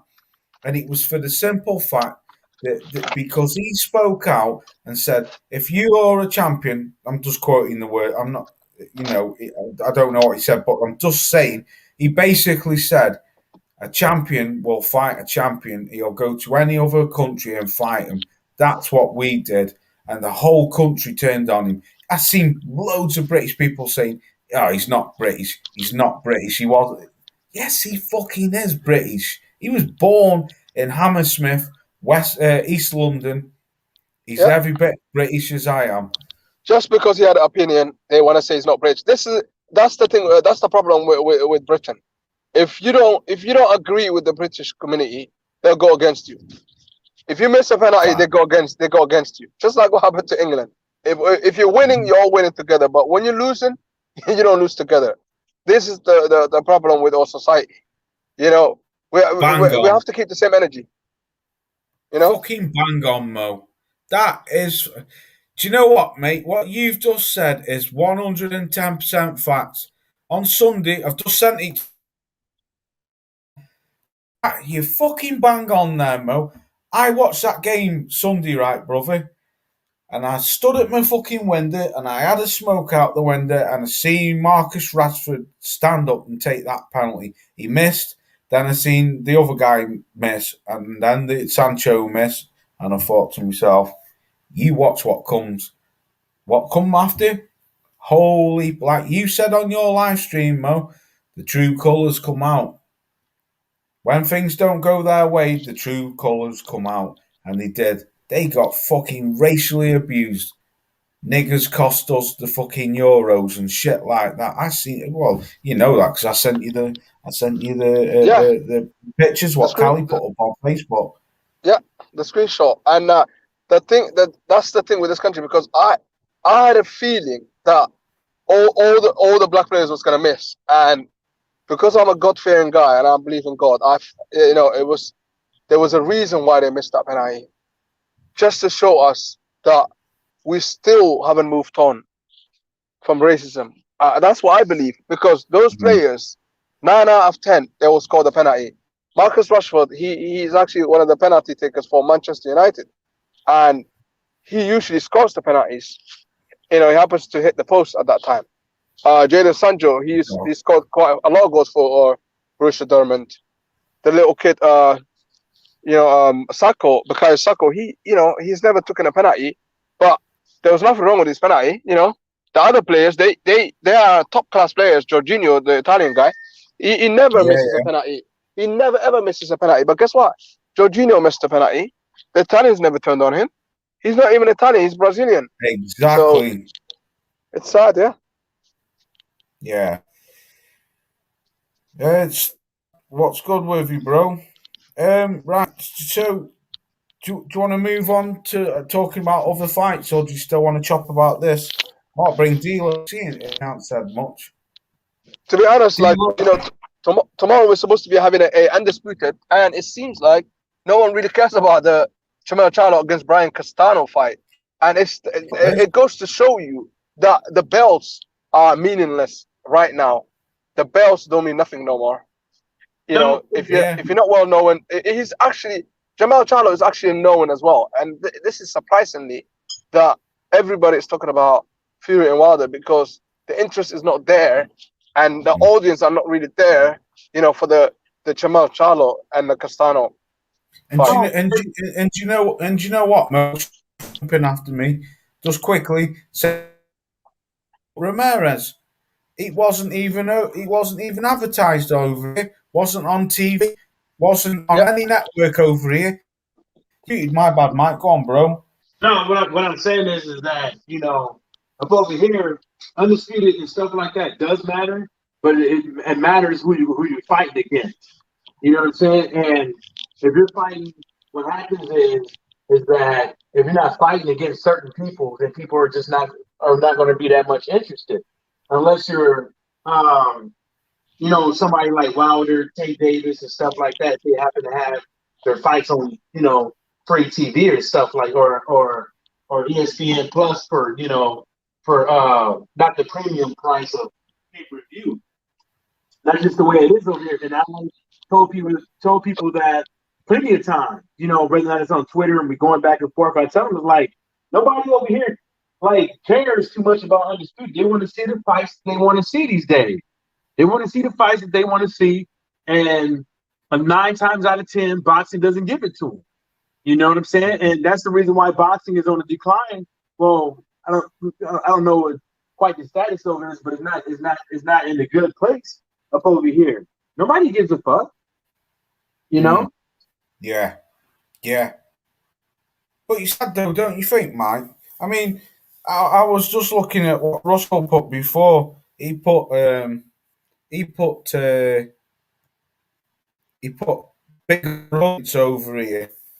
That's true. Yeah, it is. I mean, we ain't got half the fights what you lads have got over there. But one thing with the UK, well, as you lot know, we back our fighters and we follow them till life and death. But I don't know, man. There's sometimes with me, I think that's all it is. Like with Mog, he's a Fury fight, and there's nothing wrong with that. He likes Fury, and he is who he is. I like all fighters. I like Wilder, I like AJ, I like Fury, but I don't condone and I don't like the fucking bullshit. What he's pulling all the time, the strings. Like I said to Mo, when Mo did a live the other week, I said He's a box of tricks. You never know what he's gonna do. He's like, we have a saying over us. There's a thing called Marmite, and you either love it or you hate it. It's fucking disgusting. You put it on your toast, it says spread it. But some people love it, some people hate it. And that's how I see Tyson Fury. He is the Marmite man. You either love him or you hate him. But you know what? Yeah, I got a feeling though. I think Tyson Fury wants to be hated. That's the feeling that I get from Tyson Fury. He thrives on the hate. He loves it. He does. I think he does it on purpose. That's the feeling that I get. Yeah, well, Mike's made that.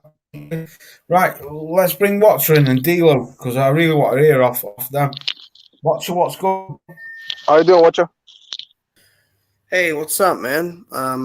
Thanks for the link. Good day, mate. Good day, mate. Yeah, I know, right? I briefly heard what you were talking about. What do you want me to touch on? What do you want me to talk about? You were just talking about before. We were just talking before about Tyson Fury and all this COVID shit. And what are your thoughts on it? Dear me. I mean, look, man. I mean, who would have thought, huh? You know, Fury was retired fucking like 4 years ago. You know, 400 pounds and, you know, losing his voice and talking to Derek Chisora and saying, oh, I'm going to come back and beat the weightlifter. And then boom, you get an olive branch. You get the heavyweight championship of the world. And, you know, you do enough to survive, but we all know what happened in between. And who would have thought, huh? All those years ago that would be in this situation. Who would have thought that? Poor old Tyson Fury would, you know, come back and, you know, have a fucking championship and essentially lie about a damn pandemic freaking, you know, that he has, because he doesn't have COVID. Like, all up, like straight up, he's a true coward, in my opinion, when it comes to this situation. You know, I just saw a video of Wilder hitting the pads. And, you know, I know pads are pads, but I mean the guy, you know, he's looking quick, you know, and I know he's getting older and he's not as quick as he used to be. But this whole thing with Fury is just like such a facade, and people have lost money. You know, I heard someone lost $8,000. Wow. You know, planning the whole. Yeah, Mike. Yeah, true coward. Yeah. You know, someone lost 4,000, and remember, it's not just about Wilder. It's about also the undercard. What about the undercard? All those fighters preparing for their fights. You know, like a Jungbar and Sanchez. Yeah. You know, great those fights there were career movers. You know, they were gonna progress in their career. Now they're gonna wait because why? Some dude isn't ready and getting knocked out in sparring, getting all freaking like, you know, he looks like how he looked like. That was what I said early on, bro. Yeah, but his face then with all the bruises, that's how exactly it looked like after the fight with Wilder. Freaking, he looked like freaking, I don't know, there's a barbecue done on him or something. Like freaking, he ain't with it. You know, he ain't with it. He don't know what to do. And his father coming out and saying all types of shit. You know, saying one thing this minute, like he's like a mirror of his father, except Fury literally does not listen to a single person. You can't. And look, I'm mad. You know, this has been a shit week in terms of news. I mean, the fight's next week, guys. Essentially, because it's been freaking moved back to October, and we got to now wait another 3 months. You know, and for him to get in a training camp as well and sort his shit out, whatever was going wrong in the dole queue. Yeah, dole queue. Do you know what? Do you know this is what's wrong with boxing? Yeah, this wouldn't even happen to football. Well, the Americans, they say soccer. This will never ever happen. 3 months of postponing it. Like, boxing is not even the biggest sport in the world. How can you postpone a massive mega fight like that, for 3 months? It's, it's laughable. This why a lot of people are leaving boxing for other sports because of bullshit like this.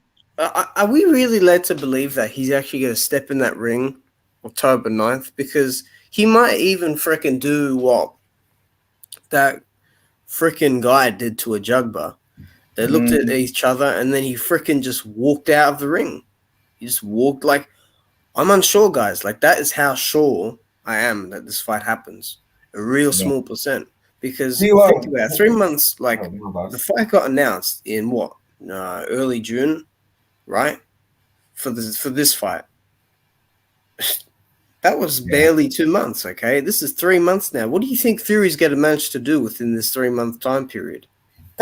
Watcher, that's what I said. That's what I said, bro. I said that this COVID. I put my hand on me heart. I don't think he had COVID. I tell you, because I bring D'Lo in straight after. What I think's happened there, Watcher. I think he thought at some point, I'll just smash Wilder. I'll do him. So I don't need to do any training or anything like that. Let's not forget, a few months back, the Billy Joe Saunders fight, he was out partying when Billy lost. He was gone. He was out with AB getting drunk and fucking God knows. You can't tell me that they didn't sniff cocaine in that fucking hotel in Las Vegas. But anyway, he meets Wilder. I looked at his body language during the press conference and I looked at his physique. To me, he just looked. Obviously, I know he's always going to have a bit of saggy skin, but he looked well out of shape. He looked out of shape. And I think he thought he could come to that press conference and just try to demoralise Wilder or put him down. And Wilder did the basic, simple thing of like, I'm not listening to you. I'll look at you. I'm not listening to your shit. I'll play your own games. We ain't playing no mind games. And then I think he's thought, oh fuck, right, I'll start my camp. And I'm 99.9%. I think he did get knocked out in them training camps, and he spat his dummy out and fucked off. And then he's thought, oh yeah, I'll use COVID as a cover up to bide myself some time. And now he's got, like you just said, Watcher, he's got 3 months to go back, and now he will train for the fight because he knows that Wilder has trained virtually for the full year. Well, got strung along, and as Tyrone says, he's got 3 months to scheme. Do whatever the hell he wants in that time, because this is a bad look on that Judge Weinstein, that freaking the arbitrator that made the decision. He allowed him to go beyond the original deadline all of a sudden. I mean, that's just ridiculous to me. I mean, why would you even My thing allow is, that?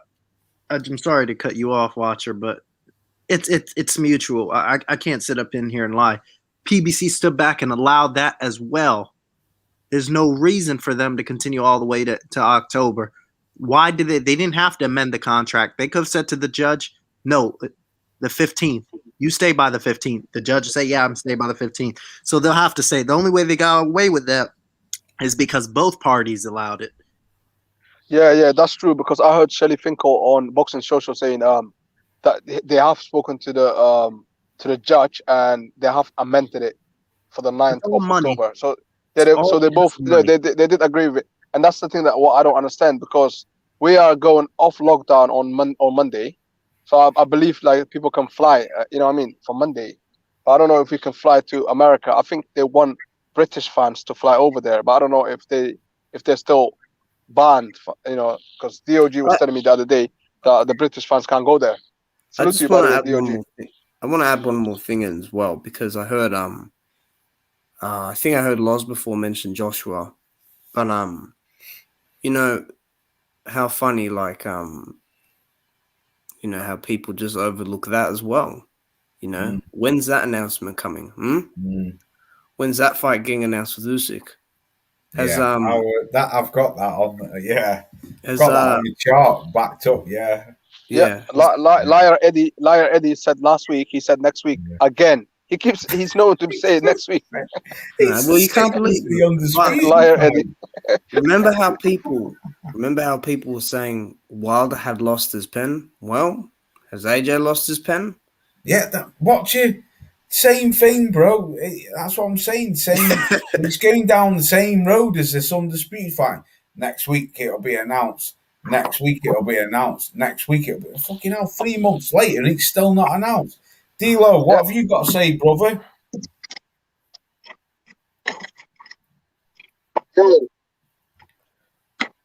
Yeah, can hear you, bro. Yeah, sorry about that, man. I had got a phone call and I thought I had got knocked off, but I just came back and realized I was still in the chat. Y'all talking about that that AJ Fury fight that kept me in? Yeah. And then this AJ and Usyk fight, what's not happened? Oh yeah, man. They are. Yeah, I don't know what the deal is. I believe they were trying to. I think a lot of it was about them trying to secure some advantages in that Usyk fight, and more than anything, trying to make sure that there was a rematch put in play in case AJ lost. But I don't know, man. I expect AJ to beat Usyk, but it seemed like him and Eddie Hearn or somebody on that side were concerned about him not winning that fight. But I guess when they got a fight that they are trying to make with Tyson Fury, hoping that Fury beats Wilder and all that, I guess they're trying to put every concession in place to try to have that big fight later on. I guess it'll have to be next year now. But and that's, like I said, that's if both parties get to the fight. So I guess they're trying to make sure that, AJ has a rematch clause in case he loses to Usyk, so they can bring Usyk back and make sure that they win the rematch. But I don't know, man. I don't think that fight's going to happen anyway. Between Fury and AJ at this point, because I'm not even convinced Fury and Wilder ever fight. I'm hoping, but I'm not convinced that it's going to happen in October. But so are they saying that the Usyk and AJ fight isn't going to happen now, or it's still on for now? It's still on. Apparently, he was supposed to confirm it, but obviously we know Eddie in it. He keeps saying next week, so who knows? Yeah, we'll see. Let me slide in on here. I just want to say quickly one thing about what DOG said. So that makes sense because DOG is saying, because he knows a lot about the travel stuff.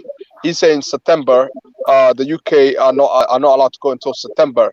So basically, they could have made this fight in September then. If the UK people are allowed to go in September, why make it October? They want to make sure that they want to get the Brits over there. That's why they're making it in October. And to me, it's ridiculous. Let me slide in here, man. I don't think it has nothing to do with the Brits, man.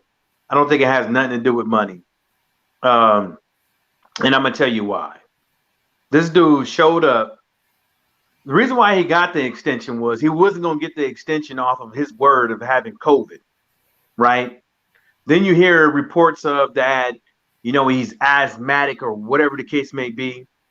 The problem is that with this COVID virus, as far as like affecting people and stuff like that, I think the October date was to give him the benefit of the doubt that about time then, that's enough time to, if there's any side effects and stuff like that with his lungs, his joints, whatever the case would be, his body, that would have sufficed. That's the only thing that would make sense for me, because I know they do it different in other sports and stuff like that, but there's nothing saying that once you catch COVID that you can't have months of complications or something like that, or damage to your organs or your soft tissues, your bones and stuff like that later on down the road. So I think the October date was a good date for them to pick, to where they won't have another breaking news. Tyson Fury can't get in the ring again. I don't think it has nothing. The reports allegedly said 13 out of 20 million tickets were sold. They were projecting to do about the 20 million to sell out or get very close to selling out. So I don't think it had nothing to do with Brits coming, dude. I'm sorry. It sounds good because it's on that time. So, but no. Well, they also can't put that pay-per-view fight on a month outside of the Spence fight. You know what I mean? Like, so that PBC wouldn't want to put on 2 back-to-back pay-per-views for two fights that involve 2 fighters making a lot of money. You know, so they have to space it out as well, and then also they got to think about the college football starting back up and all that stuff too. You know, so I think October's the date, but I just think it's BS that the fight isn't happening next week. You know, I mean, I agree. Yeah, I think it's a horrible idea. I think it's a horrible date. I don't care about football or college because the same issues that prevented the fight the first time, they were using those things for an excuse, right? This third fight was supposed to happen last year, and they were complaining about that stuff as well. College football or ESPN or whatever else. It just takes one person or a couple of people to say, no, I'll go with a pay cut, but we need to have this fight happen now because I'm telling you, this October deadline is all wrong. It's a horrible idea. It could backfire because you're giving this guy time to work. You're giving this guy time. Bang on, Tyrone. Bang on. Me and Watcher agree. I think he'll change his trainer. Bang on, Tyrone. Go on and try to box him up. Watch, I'm telling you, he's going to go down this route. Now,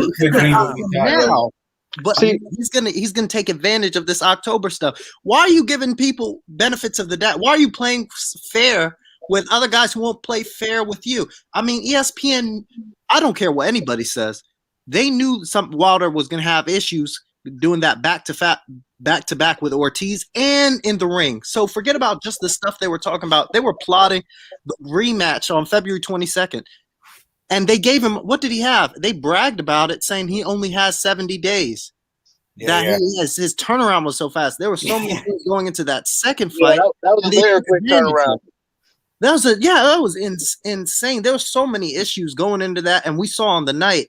Just forget about the stuff that happened that night. Just even before the fight, he said there was something wrong with his leg. He couldn't train. All this stuff. So why are you going to give a guy like that, the guy on the other team, he took advantage while you were down. So why are you going to give him? Oh, we'll play fair. Fantastic, Tyrone. We'll play fair. If he boxes you up, there'll be nobody to blame. I'll answer that. Hey, I mean, because look, you can't.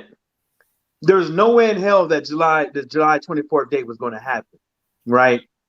There was if they put September, this dude could probably say, I got something wrong with me. I don't know what their arguments was when they were going back and forth trying to pick the October date and stuff like that. I don't think any of us know, but I would assume it has something to do whether or not he would have complications with COVID or not. Now, on the whole thing of giving them time, I want Tyson Fury to come in there 100%.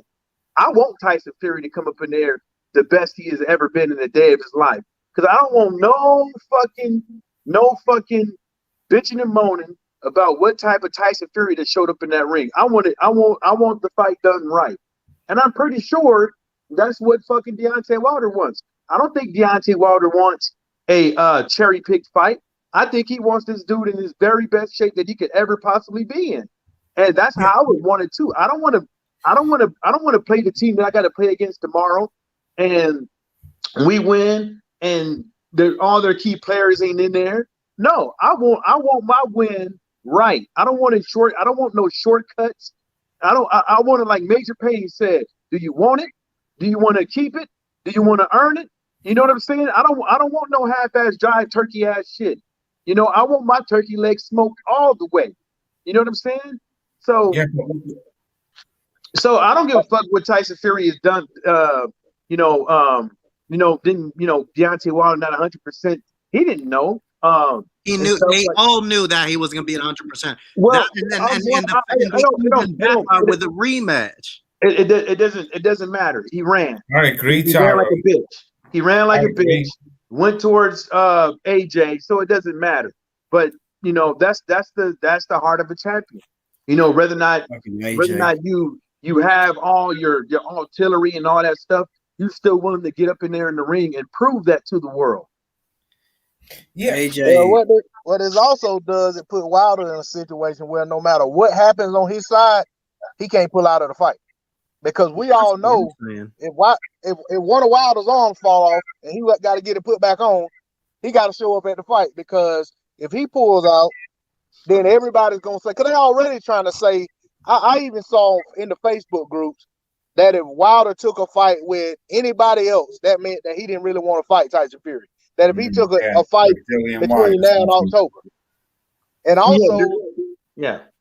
also they were saying that if he chose to fight Andy Ruiz instead of Dillian White, that meant he was ducking. That proves that he was scared of Dillian White. So it's like Wilder can't do anything right no matter what. So Wilder's gonna have to show up at this fight, no matter what kind of shape he's in, no matter what kind of injury he gets in training or anything like that. He has to show up for the fight because he doesn't get the benefit of the doubt that Tyson Fury's getting. Fucking Dillian White. Just quickly, D-Lo, because I'm going to nip off of smoke because I know you lads won't burn.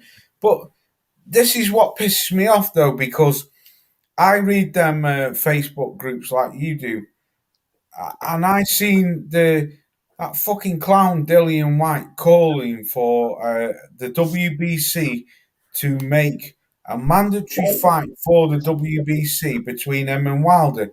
And I'm like, hang on a minute. You're not mandatory. You say you are, but you're not. But Wilder's fighting Fury anyway, and if he is postponed, it doesn't matter. Why has Wilder got to fight you in between Fury having a fucking training camp? It makes no sense. Do you know what I mean? But then, like you say, if he doesn't, he's ducking. It don't matter. It don't matter, Laws, because that motherfucker ain't in shape anyway, and everybody know it. Everybody fucking know he ain't in shape. He never could go past the sixth round and looking clean and polished. No, everybody named Mama knew. Oh, maybe he was good on his part to at least try, but there was no way in hell that fight was going to happen. You know, he needs to stick to talking about who he's going to fight for his not his American debut, but is in America, because nobody trying to see him fight no Jermaine Franklin, you know, even though he's cool and all, but nobody trying to see that shit. There's other Chris Arreola, okay, fine, but you got Ruiz and then you got King Kong. They're the only motherfuckers you should be talking about. You don't need no tune-ups to come up over here. You're trying to make a name for yourself or not. Oh, he already did, Mike. He fought in front of 3 people when he fought that other American dude. But, you know, that's not the only thing he asked. Yeah, that's not the only thing he asked, Loss. He asked for Fury to be put in recess like Vitaly Klitschko. He's like, "Oh, upgrade me to full champion. It's about me. I'm the mandatory. I was the mandatory for this long. You know, I shouldn't have to do any fights to get my belt. You know, you see the mentality of Dillian. He wants things given to him on a plate.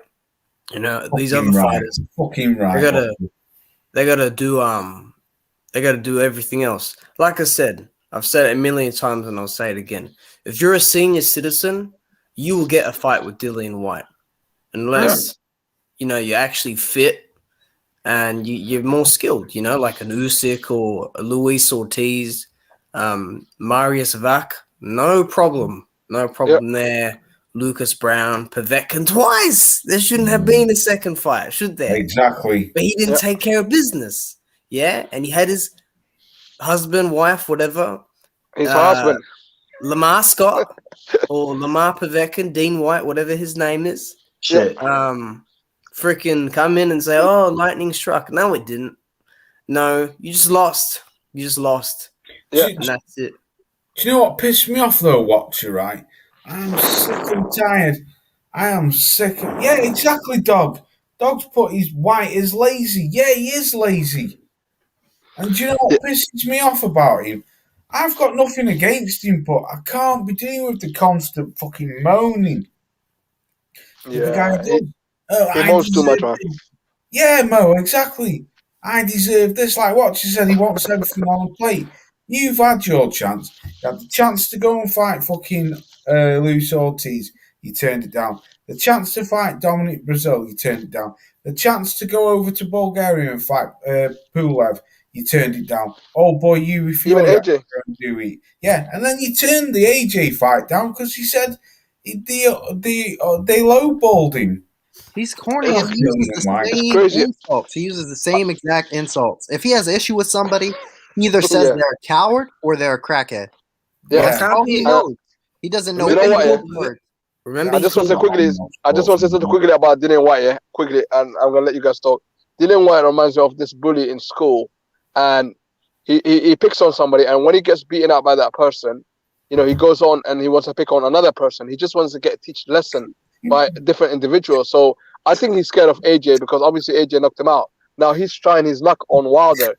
Once Wilder knocks him out, he's gonna be scared of Wilder for the rest of his life. You know what I mean? He never learns his lesson, Dillian White. But Wilder right now, you know what I mean, he's busy. He's busy with Fury. He's busy, you know what I mean? He's trying to get the undisputed fight with AJ. He's got no time for Dillian White. Do you know what I mean? I don't know why people are saying that Wilder's scared of Dillian White. Nobody got no time for Dillian White. He's just a peasant. Once a day. Yeah. He's obsessed. He's obsessed with Deontay Wilder. I don't know why. It's great comment. Very weird for somebody who lives 3,000 miles away to be obsessed with one person for that. Why didn't he try go the WBA route? Why didn't he try be flexible? Exactly, watch it. He had them chances, bro. With the fucking he had avenues. Even the IBF said, you go over and fight Pulev and you'll automatically become number one for the IBF. I'm not going over there. And fucking you had to go and do it. I'm sick of him. I tell you what, if Dillian White had anything about him, he'd get on that fucking phone and he'd ring Andy Ruiz up and he'd make a fucking fight with Andy Ruiz. Because I tell you now, Andy Ruiz would knock the fucking living daylights out of Dillian White. He'd be too fast, too powerful, too slick. Fucking White would get fucking wasted. He's too sloppy. He's egg on legs. He looks like he's wobbling all the time. He throws that big lazy ass overhand fucking left or right. Ruiz would be bang, bang, bang, bang. He'd be out of there. I'm telling you what, he has not improved at all. I actually think he was better back in 2016 than now, which is really weird to say. But you know, Dillian is just some weirdo. Like Mo said. All I gotta say is Dillian White, he needs to stop cheating on his husband, like Deontay Wilder said. You know, because clearly Rampage Jackson came out, back in 2012 saying he tried to rape him. So clearly there's a story out there. And Deontay Wilder knows about that as well. You know, he just needs to stop cheating on his husband. You know what I mean? Why is Dillian talking about him going to America like he's some like superstar? Like everyone knows him. No one knows you. Like if no one knows you in this country, no one knows you in America, dude. Like no one knows you. 3 people saw you fight, dude. Wilder just did like the highest fucking gate at one of the highest gates in Vegas. Okay, you haven't done anything, you know. But you were too busy sticking Dynabol in his ass. Who's he fought in America? Did he fight Alanius in America? I know he fought Malcolm Tan, yeah. I know he fought Tam. Where did he fight Alanius? In England. Cardiff. Oh, right. All right. Oh, yeah, Cardiff, yeah. I thought it was O2. Right. Nah, he fought, that was that's where Helenius almost stopped him on 2 occasions. Dillian's eyes rolling at the back of his head. Yeah. He had a war with Helenius. I find Dillian's a very unique creature because he called Povetkin a coward in the lead up to their rematch. I'm like, you can't be a coward if he laid you out. You know, that's not how it works. But I guess COVID took its toll on Povetkin because I don't know, he didn't look the same. You know, I think it was age, man. I think it was just age because he was all over the place in the first one too. He was. Do you know what? Do you know what I always liked about Povetkin though? One thing I always liked about him. I know he's a drugs cheat and all that, but one thing you had to add to Povetkin, he was so unpredictable. When everyone always wrote him off, he fucking pulled out. He pulled out. I mean, Anthony, fucking hell, man, that Anthony Joshua fight. He had AJ in all kinds of trouble in that fucking. Was it the first round or second round? I think it was AJ did the stinky leg. It was like the third round or something there. He was like, he done the peekaboo start on him. You know, he's good with the peekaboo start. Because Teddy Atlas obviously used to train him. I don't know if he still trains him. Because obviously Teddy Atlas got that training from, what's his name? The great legend, the one that trained Mike Tyson. I forgot his name now. Customado. Customado, that start, the peekaboo start. So obviously he's still got that peekaboo start because it's for the shorter fighters, isn't it? The peekaboo start. Yeah. So it's very dangerous, you know what I mean, with that style. What happened in that fight though?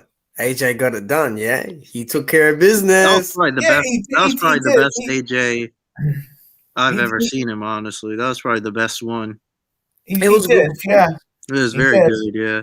But I tell you what, what was Povetkin then? He was 36 when he fought AJ, wasn't he, or 35? Mm-hmm. You imagine Povetkin being age 30 or age 29? Fucking hell. Yeah. Povetkin was good when, I mean... Imagine Ortiz being 30, dude. Imagine. Exactly. Oh, Dillian White would, like, not even pretend he existed if he was 30. He wouldn't even... He's like, who's that? Yeah, but I'm not even gonna lie. Like, if Ortiz was like, I think Ortiz is like 46, 47, but if Ortiz was 30 years old, dude, I think he beats everybody almost. You know what? I've always thought that's a great fight. That Tyson Fury and Luis King Kong Ortiz. That is a great fight. I mean, maybe not so much now, but going back a few years ago, I would have always loved to have seen that fight. But he was another one who was froze out there, wasn't he? Ortiz was froze out. Didn't you hear what Fury said about Ortiz back in 2015? He's low risk. He brings nothing. He said he's horrible. I don't want to fight him. No, he didn't want to fight a fucking southpaw like the rest of them. Yeah. What's team match? But salute teams, but Ortiz and Povetkin are older than Bob Arum combined. Everybody waited Ortiz out, dude. To be honest, like real talk. Yeah, you did. Nobody wanted to fight Ortiz until he was advanced. He was much older than he should have been. If people really was serious about fighting him, it should have been like 2014, 2015. Yeah, that's not true. 2018, 29. No. Because when you're 40 plus like that, you have your limits. Yeah, and look what he can do, Tyrone. He almost had Wilder out of there. Like he had him. If he was younger, he would have had him out. If Ortiz was like 5 years younger, he would have had him out. I'm sure he would, Tyrone. Yeah, I'm sure he would. Maybe he would. Great fight though, that first fight. Oh, it was so good. Hey, Dillian White said that's one of his favorite fights, huh? He's a fan of both of those guys. Really? Yeah. I didn't like that. I didn't like the fight. I didn't. It wasn't because of the action. It was. I expected more. So that fight was kind of like let down for me a little bit. Not in action. It was a great action fight, but and that Avatar let down for me. I didn't think Wilder had a good performance that fight. I'm just being real, dude. That Avatar you have is a letdown. Well, that's a quit, but I'm just talking about that Ortiz Wilder one fight. I just thought that I didn't like performance at all. Someone's got some bad feedback. Wilder did way better in the second fight. Wilder did pretty good in the second fight, but that first fight, oh my god! Hey Mo, these pork ribs coming out all right, man. You want some? Oh yeah, guys. I have to go work, and I've been called to my work, so all right. I'm gonna have to dip. But yeah, Dillian White. At the end of the day, he just needs to sit down and wait for his turn because he had plenty of opportunities. And Tyson Fury, somebody needs to investigate him. And Mike, if you can get that money somehow and get a private investigator, let's get the guy, man. Let's get the guy. But I got some pork ribs, man. You want some? They came out pretty good. Yeah, I wish, but I'm not. I'm like 3,000 miles away, bro. But salute to everybody. Salute to the chat, and I'll see you guys soon, man. Salute to you, Mo. Thanks for having me. Thanks for having me, Lost. Thank you. Have a good weekend. Have a good weekend, guys. All right. Cheers. All right. Bye. Peace out, bro. What about Dillian White and Charles Martin? What about that? Dillian White doesn't seem keen on that. That's a good fight. That people, And or not, I think Dillian would win, but I think fucking it's like Carlos Takam and Joe Joyce. People are writing Takam off. I think Joe Joyce will beat him, same again, but I think the good fights what will have good. I think both fighters will have. I think they'll have good rounds. I think there'll be a war, if you know what I mean. Especially Charles Martin. I think a lot of people write Martin off. They call him a bum and shit like that. But if he finds that energy, what he did against fucking Kawanaki, he showed heart. He showed heart there. Martin will ship punishment unless you pay him enough not to. Oh yeah, that's really what it is. He's not very technical at all. He is. Doesn't have good skills at all, but he has the mindset if he's allowed to. If he's allowed to. I think he could beat White. I think he could you gotta understand, like, I don't know, dude. White's a lug, dude. He is a bully, and he doesn't like it when people talk back to him. Okay, so he's not comfortable there. I mean, I remember when Takam was calling him out as well, and he's like, "Oh, Chisora knocked you out already, so what's the point?" That was his reason for not fighting Takam, which I could understand why that fight couldn't happen. But remember, Takam throws a lot of punches. When you throw volume, that's what we at Dillian. He doesn't deal well with it. He kind of just covers up and takes it, especially to the body. So yeah. Do you know what I like about Takam watching? I love how he does that dip down and come under the straight right or the jab or whatever. The straight punch. Yeah, that's a beautiful. He did to AJ. Wow, so many times. Yeah.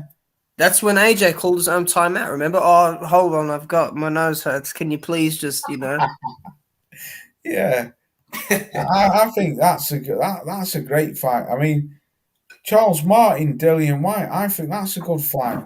I do think Dillian had beat him, but I don't think it'd be a fucking easy fight for him.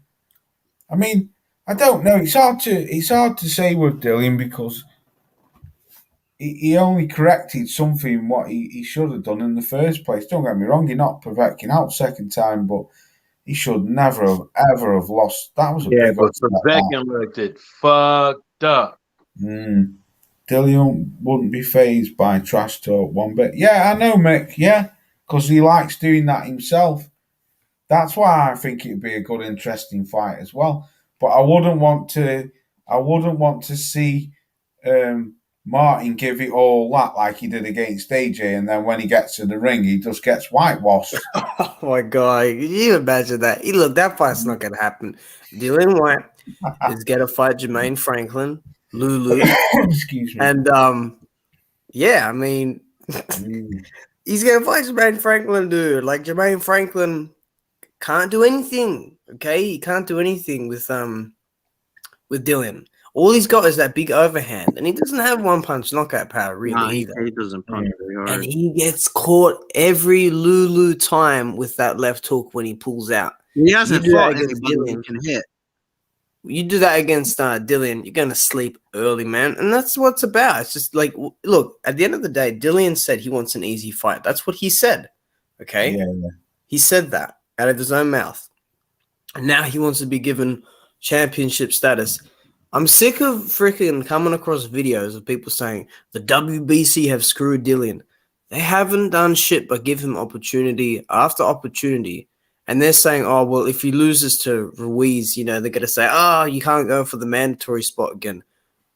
Wouldn't they have said that for Povetkin? You know what I mean? Like, you guys just protect too much and, like, you need to stop, okay? It's such an old bullshit narrative. The guy has avoided certain fights. He wants an easy fight this deep in his career against Jermaine Franklin, who gasses out in 6 minutes, is not technical, and is so slow, dude. Like, oh my god, dude. Dillian. Hey, you ain't gonna talk about Jermaine Franklin, not to be confused with Benjamin Franklin like that. I didn't catch that. I said you ain't gonna talk about Jermaine Franklin not to be confused with Benjamin Franklin, like that. Benjamin Franklin. Yeah. Oh my god. Thing is, why Dillian White should go after Trevor Bryan? Yeah, he should. Doesn't he That's want to where become he world should champion? go. Huh? Isn't that what Dylan wants? I want to be world Yeah. champion, you know? Well, Hey, you know what? Why don't you take that risk with Don King, huh? But the thing is, though, and on art, Dillian White had smashed fucking Trevor Bryan, and you got yourself a belt. Yeah. And I never knew that if you had the regular belt, that makes you mandatory for the super belt.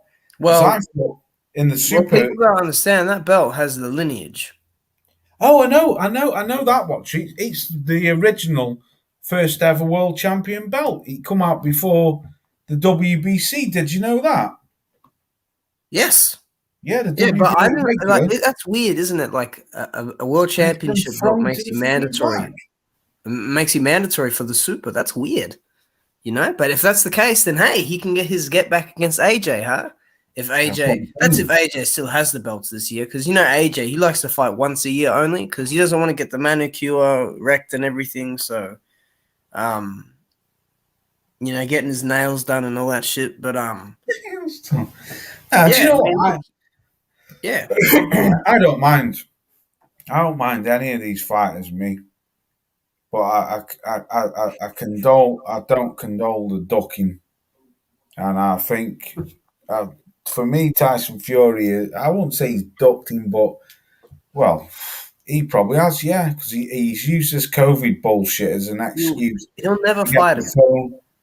The fight postponed so he can train. He's never going to fight Wilder, man. I'm going to say it right here. He will never fight him again. You know what he's going to do? He's gonna pop. That's what he's going to do. He's gonna pop. He's got a juice, man. I'm sorry. I can just see it. Like, this reminds me so much of Klitschko 2 in 2016. Yeah. Like, it just mirrors it so much. I don't trust the guy. I don't think he'll fight him. Like, I'm going to be actually surprised if I see them in the ring and that first belt goes and they actually engage because that's what Mo said, yeah. Like, I'm going to be surprised with that, you know? I want to see it. But I don't think he's going to do it, man. I don't think Fury's going to make it to the ring. He will not make it to the ring, dude. I just don't like all the extra time, man. I don't know why you would give them the benefit of the doubt when you know they wouldn't give you that if the shoe was on the other foot. It's just about, you know, if it's fuck you, if they say fuck you, it's fuck them back. Like, you have to operate like that, and them moving it. It's for money, and just I don't know. It's just a whole bunch of things. Fucked up. Right, fellas. We see you on the night. I'm going to get up out of here because it's like 1:45 in the morning. I'm going to get some eat and go bed. Fucking, I'm roasting, fucking boiling in here. All promoters are paid to preview. Don't care about what the public wants. Can I say something? Because that Bryan fight, man, you know, that'd probably be one of the best things for him to do is to go on and fight on the Don King undercard with that fight on Don King card with that Bryan guy. Don King need a fighter for his fighter to fight too. I mean, I'm pretty sure they're gonna be on Don King TV, but pretty sure they could do a Fox, ESPN, or whatever. You know what I'm saying? But this is unfortunate. Like, the guy has options, but he chooses to wait. Yeah. Good point, Mike. That's a good point. The thing, Mike, what would you do if you was Dillian White? Where do you see him going and stuff like that? If I was Dillian White, I would have been fought Bryan or Manuel Charr. I would have been trying to fight Usyk. I would have been trying to get these guys. I would have been fought if fight Dominic Breazeale or Louis Kong Ortiz would have got me the wilder fight. I would have fought them. I wouldn't have been worried about no Lucas Brown. Mm. You know, and easy touches. You know, that's what I would have been trying to do. You know what I'm saying? Because he could have probably petitioned, you know, fighting a Brian Emmanuel Char, a Louis Kikong or whatever for his as a mandatory defense, as fighting in the top 10, top 15 WC. But he didn't want to do it. Yeah. He waited until Alexander Povetkin came around because of the deals and all that shit they've been doing. But he ends up catching a nice little clean uppercut. Yeah. That to me, Mike, was a pure money spin. That he seems to just like to fight. He seems to me, Mike. He seems to like to fight people's leftovers, but he follows a pattern in the fighters what he fights. Do you get what I'm saying? Like, do you know what I mean? Like your Povetkins, and I know he's not fought Ariola, but I'm just saying, like, people like that. He seems to just be quite content to just fight people's leftovers, moan all the time, but he never really wants to go and. I'm not saying he's scared of fighting good fights, but there's good fighters out there. There's Andy Ruiz, there's Michael Hunter, there's Filip Hrgovic. There's fighters like, go and fight someone like that instead of moaning and, like Tyrone said before, being obsessed with one person who's 3,000 miles away, who's got business with another fighter. Mr. Boxing, salute to you, bro. He's put, Fury is too erratic. He's unpredictable. I don't know what the hell he'll do. Yeah, exactly. He's what we call Marmite Man over here. You either love him or you hate him. And then he's put Fury. If Fury tricks off in October's date, Wilder should move and fight before the year against. Yeah, Wilder. Yeah. I agree with that. I'd love to see Hunter fight Wilder. I like Michael Hunter. I'm sorry, but I do like him. I think he's a good fighter, Hunter. I'm kind of off him a little bit off of the Hrgovic thing, to be fair. Because I felt he's doing the I mean, Mike Wilson, dude, is a guy who will probably, supervise over one of my robotics projects. He's not really a boxer at 40 years old. He's not. I mean, Mike Wilson is a lick for money. I would have done the same thing if I was Michael Hunter. For that money? Yeah, for that money and to be on Triller, I would have done the same thing. I mean, nobody really watched Triller like that, though. Yeah, nobody watches Triller like that. It's just a cash grab. It's just like picking it up. I'm aware of a cash grab, but that gets you in the door to have future fights with them on future better undercards and stuff like that. You got to start somewhere, but I wouldn't have fought that guy in his fucking country. They didn't want to play ball, so that's why I went to a purse bid.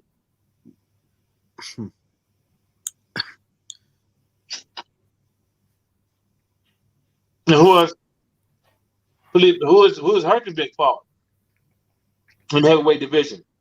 Molina, one of the best contenders on the planet. I mean, you won't find a guy with bigger heart and bigger balls, and you won't find a better fighter than Molina, really. No, that's not nice. Hrgovic is going to fight the Australian Dempsey McKean. Mm-hmm. That's going to be a lick for him. What do they call him over here? They call him the Tyrant. Aussie Tyrant. Fuck that bullshit. He ain't no tyrant, dude. He was a freaking MMA fighter turned boxer. Just like Lucas Brown. Just like Lucas Brown. When Lucas Brown was getting knocked out in the backyard with the kangaroos. I didn't even know that. You told me that the other day that he was the MMA fighter. I didn't know. Yeah, he was. I didn't know, but he didn't change his name. I'm not calling another grown man Big Daddy. Fuck that. Fuck that Big Daddy Brown. Oh man, there's some bad nicknames in the heavyweight division. Like I don't know, Dominic, you're like Trouble. Like I remember he was shaking his head once at someone, like as like they were announcing his name. I forgot which fight it was, but you're in trouble. Is a great commentator. If he wants to continue, Better one than Sean Porter. That's for up sure. to him. But Who do you think better, Sean Porter or him? Dominic Brazil by far. By You think far. so? It's not even close. Yo, yeah. I don't want to hear fucking Sean Porter lisp and use Dominic. I'm sorry. I want to hear Brazil. I want to hear the uppity Negro speak for me. Hi. You know what? A few more commentators, man. Lennox Lewis need to start putting his foot down on these hoes, man. They keep cutting. He's too passive, dude. Did you hear him on the top ranked card where he's like, Wilder needs to jab so Fury can look jab, and like he couldn't freaking say like what he's gonna say. I thought, Lennox, you are killing me here. He kept saying equilibrium, instead of saying equilibrium. Shit, Evander must have hit him hard, man.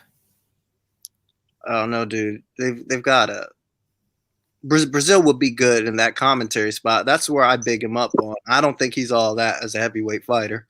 No, I'm right with you. He has a great future in commentary. He should go down that route. I'd way rather listen to him than Sean Porter. That shit was funny when Anthony Joshua almost whooped his ass when he walked up on him. Yeah, he was just trying to act hard. He was just trying to, oh, I'm here. I'm trouble. He didn't know what he was doing. He's like, you got a problem, and it's called trouble. It's called trouble. Oh man, that's and the worst. Pulev doesn't even speak English. He just shakes his head and screams. Who? Pulev. Tomorrow I show you. Tomorrow I show you. Tomorrow, and then fucking lying on the floor. They had a weird bromance. Embarrassing. I think they there's some sort of sexual tension there between Joshua and Pulev. Yeah, there's some weird romance going on. When Joshua's like, he's like, me and you in this room alone, nobody else. Yeah, it's weird. There's something beyond boxing there, but we'll never know. DOG 215 said, waiting for AJ to walk up and he won't do that. He won't do that. No way. He could have done that when Wilder was there in 2017, but instead Joshua called out Fury. What was that all about? AJ calling out someone that's not even in the sport anymore, but you got a champion right there. You know, man, that was a good fight though. I like that. And that was the odd thing about it was like when you're supposed to be this thug magnificent dude, you're talking about security and you better not call me out in my own fight and this shit that I'm like, huh? Yeah, Mr. Bakhtayev was like 42, bro. He was done. I don't care what weight class it is. I know people say heavyweights mature, but dude, once you crack, 33, 34,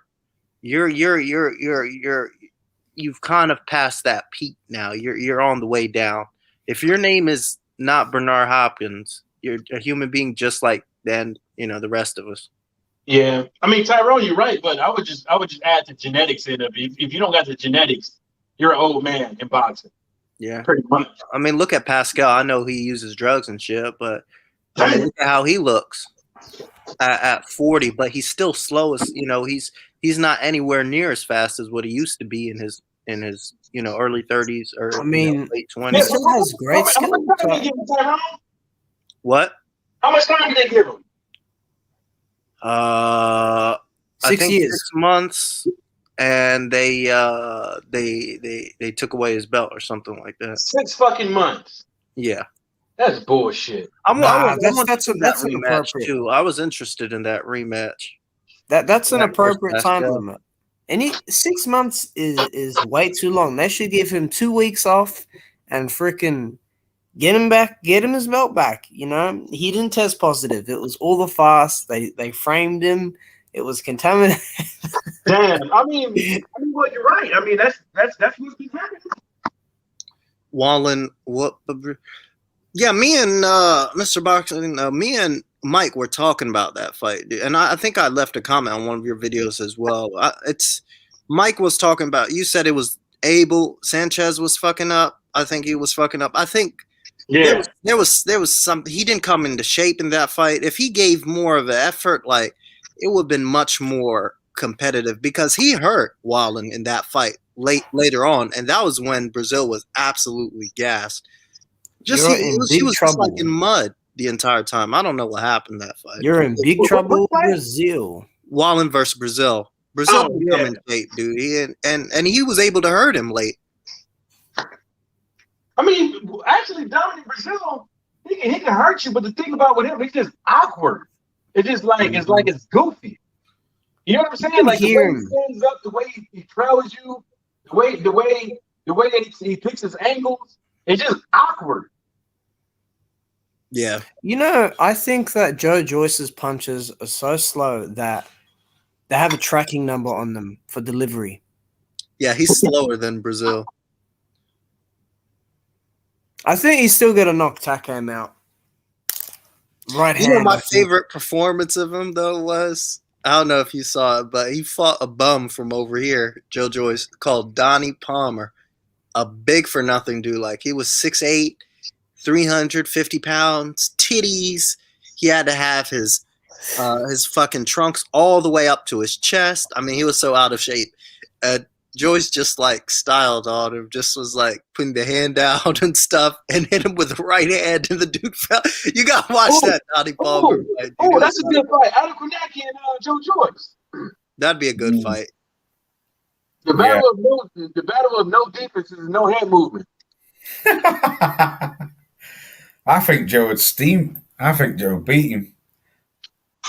I don't know. Good fight, yeah. I think he would. Nah, his whole thing was just coming forward and nonstop pressure. And it's crazy because his trainer is supposed to be like he trains NPC guys for bodybuilding shows, amateur shows, and he's a fitness freak. And then I look at Kalnacki and I'm just like, what's going on here? He can't get him to put them Polish sausages down. I was very surprised when Elenius knocked him out. I never saw that coming. I didn't see that coming either. No, but that's what I got to tell you guys. Like you can't fight like that in the heavyweight division. The last dude to really fight like that was telling us was when he was done. He was old. Was George Foreman. Yeah, but he had the chin to do it. But even he'd catch a punch every now and again. You know what I'm saying? But Adam Kornacki can't do that. He can't do that with no. He damn for sure ain't gonna be able to do that with no Dominic Brazil, because Dominic Brazil is going to hit you. And he's not the heaviest hitter, but he can hurt you. Yeah, he's got some. What's Mr. Boxing on about where he's put there? Wallen would whoop him. Brazil. He was talking about the Brazil Wallen fight. We said Brazil wasn't in shape for that fight. Mike said that Wallen would beat him. And I remember I said to Mike, I said, no, he won't. I said Brazil will beat Wallen. Wallen's a good little fighter, isn't he? Don't you think? He's all right. Yeah, I'm with Mike, but I do think if Brazil was in shape and put the pressure on, I'm telling you, Wallen would have folded, guaranteed. I think so. Guaranteed. If somebody comes forward and hits him hard, because I mean, Brazil hit him with one right hand over the top. Dude had him covering up as he was visibly hurt. It was like round 9 or round 8 or something like that. You have to go back and watch it. But that whole fight, I mean, Brazil could not get to him. He was so fat and slow and in mud. That's the shit I don't understand is like, dude, like, why would you do that as a heavyweight fighter? And I don't think Dominic Brazil has to work. You know what I'm saying? Like, why would you even do that to yourself? Like, at least diet. Like, go to the gym. At least go to the gym 2 times a week or something. You know. Yeah. And like nobody wants, like a lot of these cats don't want to come in shape. I think that's the problem with a lot of them, Mike. They don't want to put that work in, do they, bro? No, I'm out of shape myself. I need to start putting in some effort. Delina said something. No, the fuck. Big surprise. This is new. Hold on. This just came in a couple hours ago. Let me see. Screen share it if you want. Oh, look, they're still calling them the mandatory over there. Oh, my God. These people are so deluded. Let me see. Tyson Fury is a wanker and a disgrace to British boxing. If he has caught COVID and gone around Las Vegas mixing with his fans after canceling the Wilder fight, he talks shit because when you have COVID, you were sick and you have to quarantine, and instead he's walking around smiling, mixing, taking photos with people. Oh, I do agree with that. Either he has got it or he hasn't. They said his mate and sparring partner, Joseph Parker, had it. Next minute, he's at the UFC fight. There's videos and photos. The biggest fight in British boxing history was cancelled, and he was laughing and joking about it. What else did he say? Let me see. No, Mr. Book. He couldn't give a ticket away. Fury's a nasty piece of work. The biggest skill is conning the public. I agree with that. If Fury fights in October, then he'll have been out the ring not defending the WBC for 20 months, almost 2 years. That is criminal. I mean, I agree with what White's saying here. I'm just he messed Joshua around. I don't completely agree with that. He did and he didn't. I actually agree with that. If when Fury is ever ready to fight, he can fight the winner, which will be me. And then the winner of that, the rightful WBC champion, can fight AJ for the belts. The rightful. Fuck, Dylan's the matchmaker. No, it's not going to happen, though, because you know what the WBC is going to do, right? They're going to tell him he got to fight somebody for that shit back. And then about time that happens, Wilder or whoever wins that fight, right, is going to be fighting AJ. And guess what they're going to say? They got a year to give you a shot. Yeah. Can I just stay on this quickly? I just want to read these two comments out quickly. I totally agree with what Mr. Boxing's today's just said. He's put, I don't see Wallin folding to Brazil in shape or not. Wallin fought Fury tough, and he's been in a few AJ camps, and he's a key sparring partner for him. I totally agree there. I think Otto Wallin, old boy Otto, would whoop Brazil in shape or not. I'm not saying well, what I'm saying is that, well, number one, Fury can't punch. I no matter what, I will never believe it. I still don't believe Fury can punch. But Brazil hits much harder than he does, way harder than Fury. And I think if Brazil is able to put the pressure on and put punches together, he will stop Wallin, because Wallin was visibly hurt in that round. I don't forget it, dude. I watched the fight. Brazil got to him with a right hand and he hurt him. He covered right up. He could outsmart him. He could definitely outsmart Brazil. That's not the issue. Well, I'm saying if Brazil ever gets to Wallin and starts putting punches together, he'll stop him. But Wallin won't let that happen, more than likely. Yeah, Wallin should attack that eye too. I don't know what he was thinking. I think Otto would smash Brazil no matter what. I totally agree with what Mr. Boxing's just said there.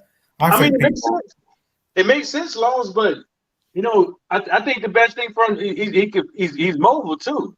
He's not going to. We know what we saw in that fight. Mike saw it too. He was hurt in that fight, dude. He hit him with the right hand. Huh? Yeah, but he weathered the storm. What was that, Mike? I said Wallin was hurt a couple times. Yeah. We saw it. Go ahead, Laws. Dogs put White versus Wallin.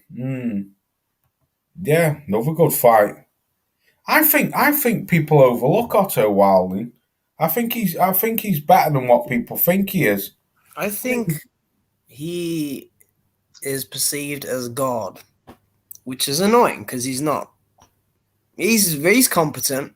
He's competent, but he only has one gear. He stays in that one gear the whole fight, and that's why you see him fade.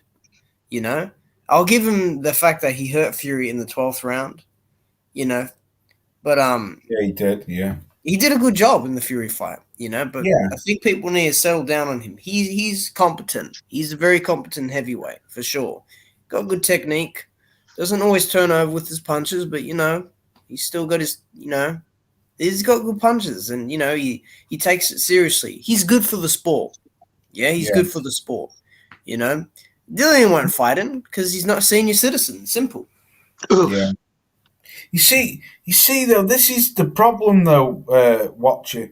Me as a kid growing up, I'm 45 this year, right? So me as a kid growing up in, not even a kid in like my 20s in the 90s, you know, like you had the elite boxers like Holyfield, Lennox, Tyson, Riddick Bowe, fighters like that, George Foreman, when he come back, Michael Moorer, you know, they were, to me, just my opinion, I considered them as elite fighters. But even the guys who were a little bit lower tier, like the likes of Tommy Morrison, I'm not calling them lower tiers, but the guys who I wouldn't have considered, mind you, I would consider Tommy Morrison as an elite fighter because he did end up fighting, being a champion. But like the likes of like Burt Cooper, Ray Mercer, fighters like that, them fighters and the lower league, the slightly lower ranking fighters, they all fought each other, and they had great classic fights. And when they did step up to fight like elite fighters, they always give them trouble. Now, am I imagining this? But did Ray Mercer fight Lennox Lewis and he gave Lewis trouble? Or am I thinking of someone else fought Lewis and gave him trouble? It might have been the Samoan guy. I can't think of his fucking name. Oh, Gil Cole, salute to you, bro. David Tua. Sorry, what you say? Are you talking about David Tua? Yeah, David Tua. But didn't Ray Mercer fight Lewis as well? Yeah, he did. Yeah, it was Mercer. Yeah, Mr. Boxing's put. Yeah, it was Mercer, and he had a good fight with him. That's what I mean, and that's how I see like Andy Ruiz, Otto Wilding. Maybe not, Michael Hunter. I think Michael Hunter's a great fighter. I think if them fighters were to ever mix it with the top elite, I think you'd see some upsets somewhere along the lines. Yeah, Mercer versus Lewis was a war. Yeah, exactly. I thought that, but I wasn't 100% sure if they'd fought. Lewis Chua was a lopsided UD for Lewis, yeah. But I don't know. I think, like I say, I think I'm not too keen on Erkovich. I mean, I can't really dog him because I ain't seen him fight no one. But Dillian White should be fighting. Dillian White should be dusting off all them lower league people like Rui, not lower league, but he should be fighting people like that. Because moaning and waiting around for a fight with Wilder, he's got other fish to fry, hasn't he? Do you think? I don't know about that dude, man. I mean, Dillian White, who cares at the end of the day? I mean, like, freaking, the guy's like, I don't know what to say. You know? Like, I don't even think, like, people even really care about Dillian White fighting Deontay Wilder. I just think that they just blowing off steam. You know what I'm saying? I don't think they really care. I don't think they really care about Dillian White really fighting anybody. You know what I'm saying? Because, they're gonna watch him whether or not he's a loser or not. You know what I'm saying? He could have lost like 10, 15 times. They'll still go to watch him. I mean, he puts up pretty good fights. I mean, it's either he gets knocked out or somebody else get knocked out, or it goes to decision. You know what I'm saying? So it's not a bad fight to watch, but it's just like at the end of the day, it's like he really is in the way. You know what I'm saying? You're in the way, and you put yourself out of the way by not fighting those guys. Like we said before, there's good fights for them to be had. If you want to make a name for yourself, man, you got to bring ass to get ass, and you can't be talking about fighting some soft touches and expect people and because when you say that, you are expecting people to buy that shit. You are expecting people to show up, and that's not fair to the fans when you ain't been fighting nobody. What was so tough? You know, the only thing that was tough about the Alexander Povetkin fight, the first fight, was that you took 15, 20 minutes to get off the goddamn cab. Exactly, Mike. He never should have lost that fight to him. He never should have. He never. Because he shouldn't be trying to box people. Yeah. That's not his style. You're going to try to box somebody who can be shifty at times when his legs are there. You're going to try to outbox somebody like that for 12 fucking rounds? That's not your style. It's like, why would anybody think that at the tail end of your fucking career that all of a sudden you should switch it up? You need fucking head movement. That's what you need. I mean, to be fair, Mike, for a guy, oh right, he's on about, yeah, I can see that. Yeah, it would be a sellout in the UK, Mickey. You're right. Yeah, it would be.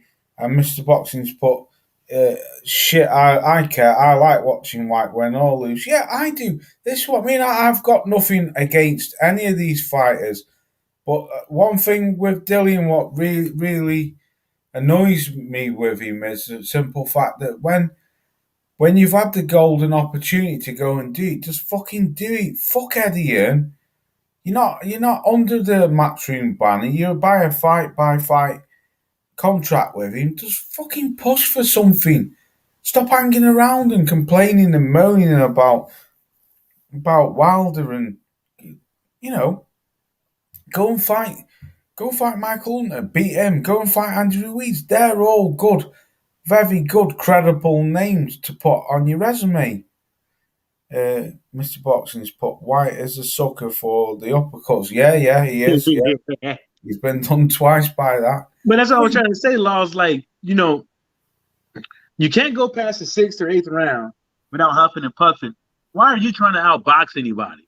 You can't take them to the deeper waters. You've been banking that somebody else to get tired before you. You can't try to outbox people like that because that's how you got knocked out by Povetkin. You got tired, you got lazy, and he fucking had you on the canvas for 10, 15 minutes. I'm surprised they didn't bring you in the stretcher and take you to the hospital. Yeah, and then at the end, what was that famous quote? What Eddie Hearn said? He got straight up. Get the fuck out of here. No, he said something about the ref counted him out. No, he made the count. That was it. Eddie Hearn come out after the fight and said that Dillian made the count, and you're like, what are you on about? I remember someone did a video on it. Yeah, he said he made the count and he got straight up. And I'm like, the ref didn't even count. He just went like that. Like, did both of y'all get knocked out? Yeah. Eddie Hearn must have gone, call the police.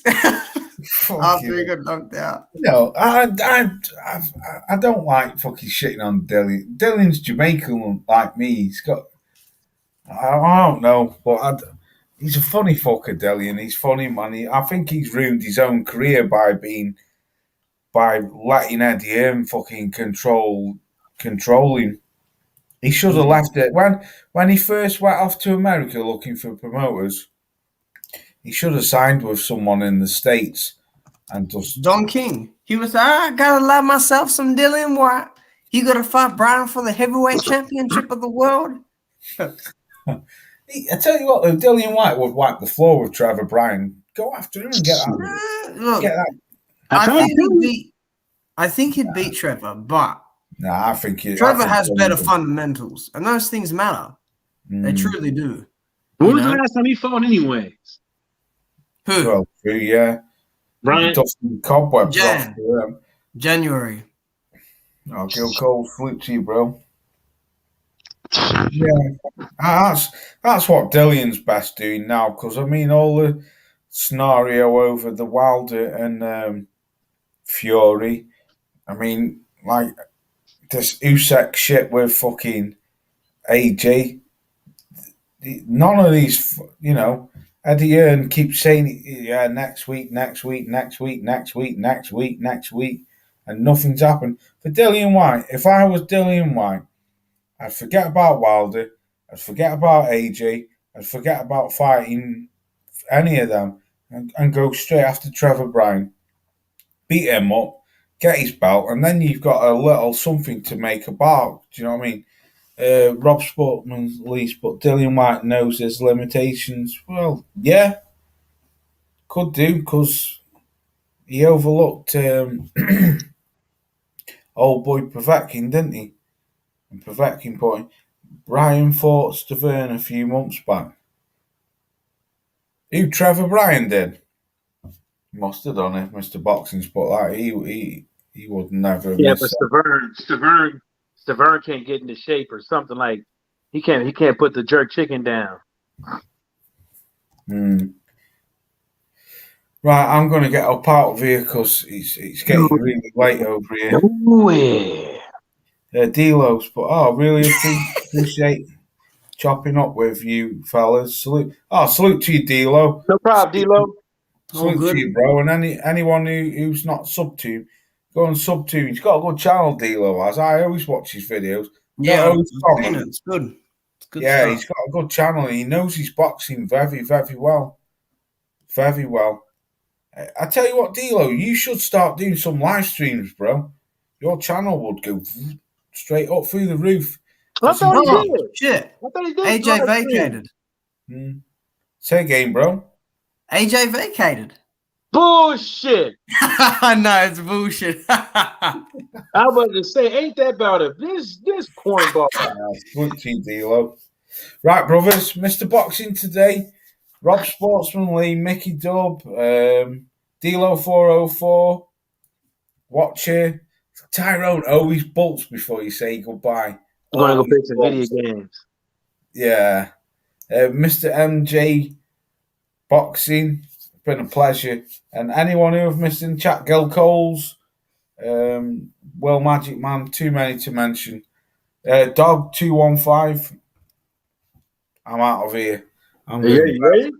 Peace. Have a blessed weekend and enjoy it. And I'll catch you soon. Peace out. Peace. Peace.